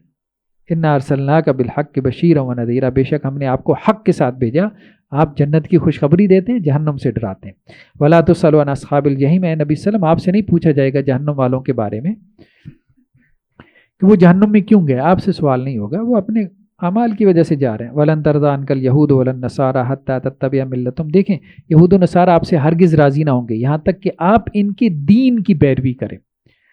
وہ تو کہتے ہیں ڈو مور، اور کرو اور کرو اور کرو، امریکہ بہادر کی طرف سے جو ہے وہ یہ بھی کرو وہ بھی، اس کے بعد راضی ہے امریکہ آپ سے؟ کہاں راضی، ٹھیک ہے۔ ابھی جو یوکرین کی صدر کی جو ہوئی ہے سوشل میڈیا کے اوپر وہ ویڈیو وائرل ہے، تو دیکھ لیں مطلب کیا صورتحال ہے۔ تو وہ تو ہرگز آپ سے راضی نہیں ہوں گے یہود و نصارہ جب تک آپ ان کے دین میں داخل نہ ہو جائیں، یعنی یہودی عیسائی بن جائیں ٹوٹلی۔ اب آپ کہیں ہمارے تمہارے اندر کوئی فرق، اچھا آپ تو یہودی بھی بن جائیں نا تو وہ پھر بھی نہیں مانتے، یہودی تو پھر بھی نہیں مانتا نا، وہ کہتا ہے بھائی یہ تو کنورٹڈ ہے، یہ 2 نمبر یہودی ہے۔ یہودی اصل میں وہی ہے جس کی ماں یہودن ہے۔ قل ان ھدی اللہ ھو الھدی، تو تم کن کو مطلب راضی کرنے کے پیچھے پڑے ہوئے ہو، ٹھیک ہے، اللہ کو راضی کرو جو فوراً راضی ہو جاتا ہے۔ قل ان ھدی اللہ ھو الھدی، کہہ دیجئے کہ اللہ کی ہدایت وہی ہدایت ہے۔ وَلَئِنِ اتَّبَعْتَ أَهْوَاءَهُمْ بَعْدَ الَّذِي جَاءَكَ مِنَ الْعِلْمِ، اور اگر آپ نے پیروی کی ان کی خواہشات کی اس کے بعد کہ آپ کے پاس آ گیا علم، مَا لَكَ مِنَ اللَّهِ مِنْ وَلِيٍّ وَلَا نَصِيرٍ، تو اللہ کے مقابلے میں آپ کا کوئی مددگار اور کوئی سپورٹر اور حمایتی نہیں ہوگا۔ الَّذِينَ آتَيْنَاهُمُ الْكِتَابَ يَتْلُونَهُ حَقَّ تِلَاوَتِهِ، جن لوگوں کو ہم نے کتاب دی، یعنی مسلمان اہل ایمان، تو وہ اس کتاب کی تلاوت کرتے ہیں جیسا کہ اس کی تلاوت کا حق ہے، یعنی حق ادا کرتے ہیں۔ قرآن مجید کی تلاوت کا ہے، تلاوت کے دونوں معنی ہیں، اس کو پڑھنا بھی اور اس کو فالو کرنا بھی، دونوں معنی۔ اولئک یؤمنون بہ، یہی لوگ ہیں جو کتاب پہ ایمان رکھتے ہیں۔ ومن یکفر بہ فاولئک هم الخاسرون، اور جو کتاب کا انکار کرے گا تو وہی لوگ نقصان اٹھانے والے ہیں۔ یا بنی اسرائیل اذکروا نعمتی التی انعمت علیکم وانی فضلتکم علی العالمین، اے بنی اسرائیل یاد کرو میری نعمت جو میں نے تم پہ کی اور میں نے تمہیں تمام جہان والوں کے اوپر فضیلت دی۔ چوزن پیپل تھے نا، مطلب جب تک یہ تھے تو اس وقت اللہ تعالیٰ کے چہیتے تھے، لاڈلے تھے۔ واتقوا یوم لا تجزی نفس عن نفس شیئا، اور ڈرو اس دن سے یعنی قیامت کے دن سے جس دن کوئی جان کسی جان کے کام نہیں آئے گی۔ یہ امیدیں ساری ختم کر دو، مطلب پیر صاحب بچا لیں گے، کوئی فلاں جو ہے وہ گدی نشین آ کے آپ کو چھڑوا لیں گے، نہیں، کچھ بھی نہیں ہوگا وہاں، کوئی سفارش نہیں چلے گی، کوئی رشوت نہیں کام آئے گی، صرف آپ کا عمل کام آئے گا بس۔ ولا یقبل منها عدل، نہ ان سے کوئی جو ہے وہ رشوت لی جائے گی، ولا تنفع شفاعہ، اور نہ کوئی ان کو سفارش کام آئے گی، ولا هم ینصرون، اور نہ ہی ان کی کوئی مدد کی جائے، کوئی سپورٹر کوئی حمایتی آ کے کوئی نعرے شارے لگائیں اور ان کو چھڑا کے لے جائیں، وہ بھی کوئی سین نہیں ہے۔ اب یہاں پہ یہ کوئی 9 رکوع تھے جس میں بنی اسرائیل کا تذکرہ تھا، یہود کا، ان کی تاریخ کو اللہ نے بیان کیا۔ ایک تو اللہ نے کہا کہ یہ نعمتیں میں نے تمہارے اوپر کی بحیثیت قوم، لیکن تم نے جواب میں کیا کیا؟ نافرمانی کی روش اختیار کی۔ تو ہمارے لیے امت مسلمہ کے لیے سبق کیا ہے کہ اللہ تعالیٰ نے کیا کیا نعمتیں ہمیں نہیں دی، کہ اللہ تعالیٰ نے کہاں کہاں ہمیں سپورٹ نہیں کیا، لیکن ہم نے بحیثیت قوم کیا ہم نے اپنی اخلاق کی، روحانی یا دینی اعتبار سے ہم نے کوئی ترقی کی یا اپنے اندر بہتری لے کے آئے؟ اب اس کے بعد حضرت ابراہیم علیہ السلام کا ذکر آ رہا ہے جو ہمارے بھی جد امجد ہیں، اور اس طرح سے نسلی اعتبار سے آپ دیکھیں تو یہود کی بھی جد امجد ہیں۔ وَإِذِ ابْتَلَىٰ إِبْرَاهِيمَ رَبُّهُ بِكَلِمَاتٍ فَأَتَمَّهُنَّ، اور جب ابراہیم علیہ السلام کو ان کے رب نے آزمایا چند باتوں میں تو حضرت ابراہیم نے ان کو پورا کر دیا۔ تو گویا کہ اب ان کو بھی بتایا جا رہا ہے کہ دیکھو ابراہیم کو تو آپ مانتے ہو نا، تو حضرت ابراہیم علیہ السلام کے اسوے پہ عمل کر لو۔ قال انی جاعلک للناس اماما، تو اللہ تعالیٰ نے حضرت ابراہیم علیہ السلام کو کہا کہ میں آپ کو دنیا کا امام بنانے والا ہوں، دنیا کی امامت آپ کو دینے والا ہوں۔ قال ومن ذریتی، تو حضرت ابراہیم علیہ السلام نے فوراً کہا کہ یا اللہ میری اولاد، میری نسل بھی۔ قال لا ینال احد الظالمین، تو اللہ تعالیٰ نے کہا کہ آپ کی اولاد میں جو ظالم ہوگا نا تو اس کو امامت، دنیا کی لیڈرشپ نہیں ملے گی۔ ظالم یا ظلم کی حکومت کچھ عرصے کے لیے چلتی ہے، اس کے بعد ختم، تباہ و برباد کر دی جاتی۔ وَإِذْ جَعَلْنَا الْبَيْتَ مَثَابَةً لِلنَّاسِ وَأَمْنًا، اور جب ہم نے بیت اللہ کو بنایا لوگوں کے لوٹنے کی جگہ اور امن کی جگہ، یعنی لوگ بار بار وہاں جاتے ہیں حج اور عمرے کے لیے اور امن کی جگہ ہے۔ وَاتَّخِذُوا مِن مَقَامِ إِبْرَاهِيمَ مُصَلًّى، اور ہم نے کیا کہا کہ مقام ابراہیم کو نماز پڑھنے کی جگہ بناؤ۔ مقام ابراہیم وہ پتھر ہے جو بیت اللہ کے سامنے ہے، جو حضرات بھی حج اور عمرے کے لیے جاتے ہیں تو دیکھتے ہیں اس پتھر کے اوپر کھڑے ہو کے حضرت ابراہیم علیہ السلام نے بیت اللہ کو تعمیر کیا تھا، تو حضرت ابراہیم علیہ السلام کے قدموں کے نشان ہے اس پتھر کے اوپر، تو وہ ابھی بیت اللہ کے سامنے نصب کیا گیا ہے، شیشے کی جو ہے وہ ایک عمارت چھوٹی سی بنا کے۔ وَعِهْدْنَا إِلَىٰ إِبْرَاهِيمَ وَإِسْمَاعِيلَ أَن طَهِّرَ بَيْتِيَ لِلطَّائِفِينَ وَالْعَاكِفِينَ وَالرُّكَّعِ السُّجُودِ، اور ہم نے وعدہ لیا تھا، ہم نے ذمہ داری ڈالی تھی حضرت ابراہیم پہ، حضرت اسماعیل پہ، کہ وہ میرے گھر کو طواف کرنے والوں کے لیے، اعتکاف کرنے والوں کے لیے، رکوع سجدہ کرنے والوں کے لیے پاک رکھیں۔ تو یہ اللہ تعالیٰ نے ذمہ داری ڈالی تھی۔ گویا کہ اعتکاف کرنا اتنی بڑی عبادت ہے، یا طواف کرنا یا رکوع سجدہ کرنا، اس کے لیے اللہ تعالیٰ 2 نبیوں کو کہہ رہے ہیں کہ مسجد حرام کی آپ نے صفائی ستھرائی کا دھیان کرنا ہے، کیونکہ یہاں لوگوں نے آ کے اعتکاف کرنا ہے۔ وَإِذْ قَالَ إِبْرَاهِيمُ رَبِّ اجْعَلْ هَٰذَا بَلَدًا آمِنًا، حضرت ابراہیم علیہ السلام نے اپنے رب سے دعا کی کہ یا اللہ اس مکہ کے شہر کو امن والا شہر بنا دے۔ وَارْزُقْ أَهْلَهُ مِنَ الثَّمَرَاتِ مَنْ آمَنَ مِنْهُمْ بِاللَّهِ وَالْيَوْمِ الْآخِرِ، اور اہل مکہ میں سے جو بھی ایمان لے کے آئیں اللہ پہ آخرت پہ، ان کو خوب آپ نے رزق دینا ہے۔ آج بھی دیکھیں مکہ میں جو ہے وہ فراوانی ہے رزق کی، حالانکہ پہاڑی علاقہ ہے، پوری دنیا سے جو ہے وہ ہر قسم کا پھل فروٹ اور جو بھی چیز ہے وہ آپ کو وہاں مل جاتی ہے۔ قال ومن کفر فامتعه قلیلا، اللہ تعالیٰ نے کہا کہ نہیں، مکہ کے اندر صرف اہل ایمان کو میں نہیں دوں گا، یہ پاکیزہ شہر کے اندر اگر کوئی کافر بھی ہوگا تو اس کو بھی اس کا رزق ملے گا، دنیا میں ملے گا۔ ثم اضطروا الى عذاب النار، ہاں آخرت میں اس کے لیے پھر آگ کا عذاب ہے۔ وبئس المصیر، اور جہنم تو پھر بہت ہی برا ٹھکانہ ہے۔ وَإِذْ يَرْفَعُ إِبْرَاهِيمُ الْقَوَاعِدَ مِنَ الْبَيْتِ وَإِسْمَاعِيلُ، اور جب ابراہیم علیہ السلام جو ہے وہ اسماعیل کے ساتھ مل کے اپنے بیٹے کے ساتھ بیت اللہ کی دیواریں جو ہے وہ اونچی کر رہے تھے، تو یہ اللہ تعالیٰ کا پہلا گھر ہے، اس کو حضرت آدم علیہ السلام نے بنایا، پھر اس کے بعد اس کی تجدید ہوتی رہی، پھر حضرت ابراہیم علیہ السلام نے بنایا۔ چونکہ بیت اللہ نشیبی جگہ پہ تھا نا، تو پہاڑوں سے پانی آتا تھا تو وہ نیچے جمع ہوتا تھا، جس کی وجہ سے وہ بنیادیں وہ کچی پڑ جاتی تھیں، تو اس کے بعد پھر اس کی دوبارہ تعمیر کی ضرورت پڑتی تھی۔ ربنا تقبل منا، جب وہ بیت اللہ کو تعمیر کر رہے تھے تو کیا کہنے لگے، اے اللہ ہم سے اس عمل کو قبول فرما لے، یعنی نبی ہیں اور اللہ کا گھر تعمیل کر رہے ہیں، لیکن اس کے باوجود عاجزی اور انکساری کہہ کہ یا اللہ اس کو قبول فرما رہے، انک انت السمیع العلیم، بے شک آپ سننے والے جاننے والے۔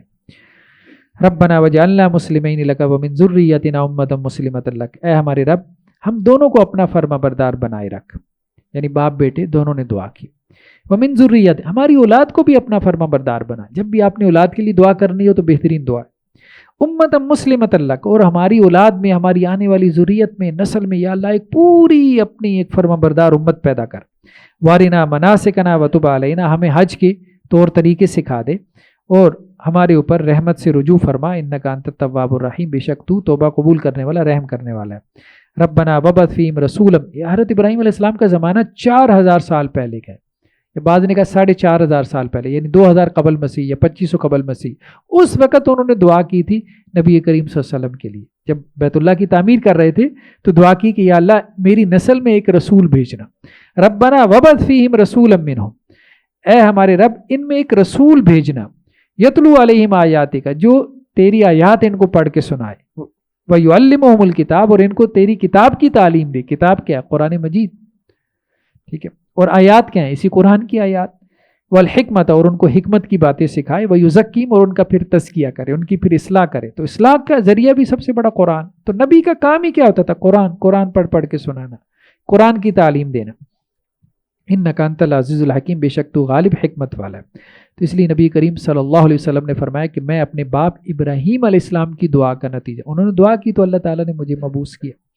وَمَن يَرْغَبُ عَن مِّلَّةِ إِبْرَاهِيمَ إِلَّا مَن سَفِهَ نَفْسَهُ، دیکھو ابراہیم علیہ السلام کے طریقے سے کون منہ موڑے گا؟ وہی جو بے وقوف ہے، جس نے اپنے آپ کو بے وقوف بنا لیا۔ چلو اپنے باپ ابراہیم کے طریقے پہ تو آ جاؤ، یہ یہود و نصارہ کو کہا جا رہا ہے، وہ دونوں تو حضرت ابراہیم علیہ السلام کو تو مانتے ہیں، نبی کریم صلی اللہ علیہ وسلم کو نہیں مانتے، لیکن حضرت ابراہیم کو تو مانتے ہیں۔ وَلَقَدِ اسْتَفَيْنَاهُ فِي الدُّنْيَا، نے ابراہیم کو دنیا میں چن لیا تھا، وَإِنَّهُ فِي الْآخِرَةِ لَمِنَ الصَّالِحِينَ، اور آخرت میں بھی ان کا بڑا درجہ مقام ہے، صالحین میں سے ہوں گے۔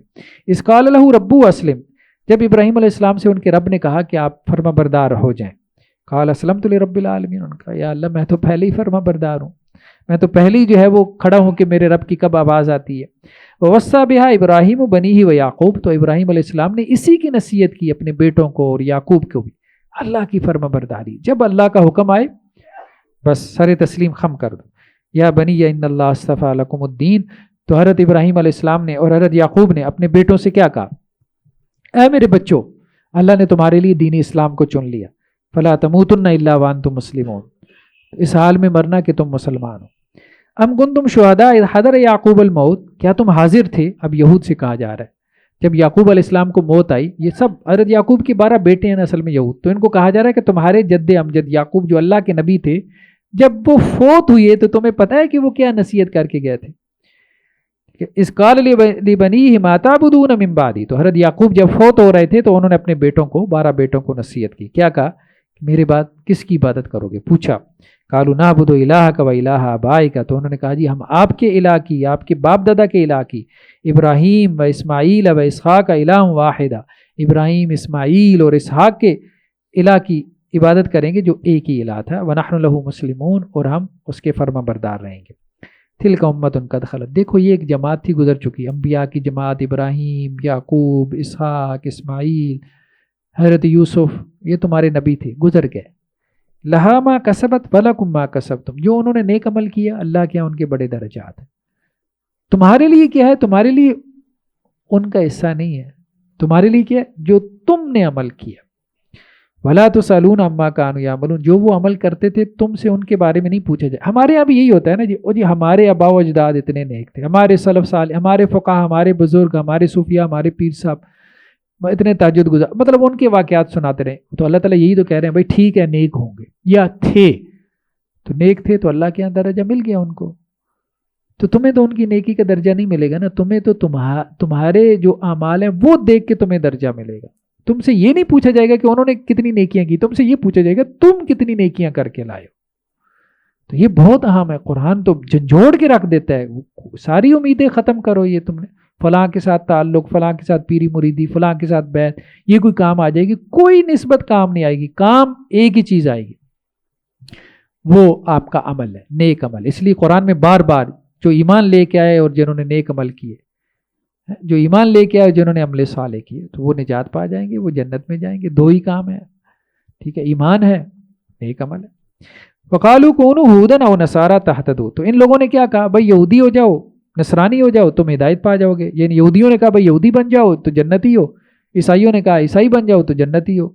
ٹھیک، قل بل ملت ابراہیم حنیفہ، آپ ان سے کہہ دیں کہ چھوڑو تم یہودی نے، تم اپنے باپ ابراہیم کے طریقے پہ چلو. وما كان من المشرکین، جو شرک کم از کم نہیں کرتے تھے، انہوں نے اللہ کا بیٹا تو نہیں بنایا. قولوا آمنا باللہ وما انزل الینا، اے مسلمانوں تم یہ کہو کہ ہم اللہ بھی ایمان لے کے آئے اور جو ہماری طرف نازل ہوا قرآن ہم اس پہ ایمان لے کے آئے. وما انزل الی ابراہیم و اسماعیل و اسحاق و یعقوب، جو ابراہیم، اسماعیل، اسحاق، یعقوب اور والاسباط، یعقوب علیہ السلام کی اولاد، جتنے پچھلے نبیوں پہ جو نازل ہوا ہم اس پہ ایمان لے کے آتے. ہم تو لے کے آ رہے ہیں، موسیٰ تمہارے نبی، عیسیٰ تمہارے نبی، ہم تو ان کے اوپر جو کتابیں نازل ہوئی ہم تو مان رہے ہیں وہ اللہ کی طرف سے آئی ہیں. ہم تو نہیں کہہ رہے جھوٹی کتابیں، ہم تو نہیں کہہ رہے جھوٹے نبی ہیں. تم ہمارے نبی کا انکار کرو، جھگڑا تو تم نے ڈالا ہوا ہے، ہم نے تو ڈالا ہی نہیں. وما اوتیہ موسیٰ و عیسیٰ، جو موسیٰ کو دیا گیا، عیسیٰ کو دیا گیا، ہم اس کو مانتے ہیں. وما اوتیہ النبیون من ربہم، اور جو بھی تمہاری طرف نبی آئے ان کو جو بھی دیا گیا ہم مانتے ہیں وہ اللہ کی طرف سے تھا. لا نفرق بین احد منہم، ہم تو نبیوں میں کوئی فرق نہیں کرتے، ہم تو سب کا ایک جیسا احترام کرتے ہیں، سب نبیوں کا، وہ تمہارے ہوں یا ہمارے ہوں. ونحن له مسلمون، ہم تو اللہ کے فرما بردار ہیں. فإن آمنوا بمثل ما آمنتم به فقد اهتدوا، پس اگر وہ ایمان لے کے آئیں جیسا کہ تم ایمان لے کے آئے تو وہ ہدایت پا جائیں گے، جیسا کہ صحابہ ایمان لے کے آئے اس طرح سے. وإن تولوا فإنما هم في شقاق، اور اگر وہ منہ موڑ لیں تو وہ ضد میں پڑے ہیں. فسيكفيكهم الله، اے نبی صلی اللہ علیہ وسلم اللہ آپ کے لیے کافی ہو جائے گا ان کی طرف سے. وہ السمیع العلیم، اللہ تعالیٰ سننے والا جاننے والا ہے. صبغۃ اللہ، اللہ کا رنگ چڑھانا ہے نا، اللہ کا رنگ چڑھاؤ. کرسچن میں بھی یہی ہوتا تھا، بپٹائز کرتے تھے، وہ غسل دیتے تھے نا، جیسے اب ہندوؤں میں نا گنگا جمنا میں اشنان کرتے ہیں، اسی طرح سے وہ کرسچن میں بھی تھا کہ وہ غسل، کوئی بھی کرسچن ہوتا تھا تو وہ غسل دیتے، کہتے تھے بھائی اس کے اوپر اب کرسچینٹی کا، عیسائیت کا رنگ چڑھ گیا. اللہ تعالیٰ کہہ رہے بھائی رنگ ہی چڑھانا ہے تو یہ نیلے پیلے رنگ نہ چڑھاؤ، رنگ چڑھانا ہے تو اللہ کا رنگ چڑھاؤ.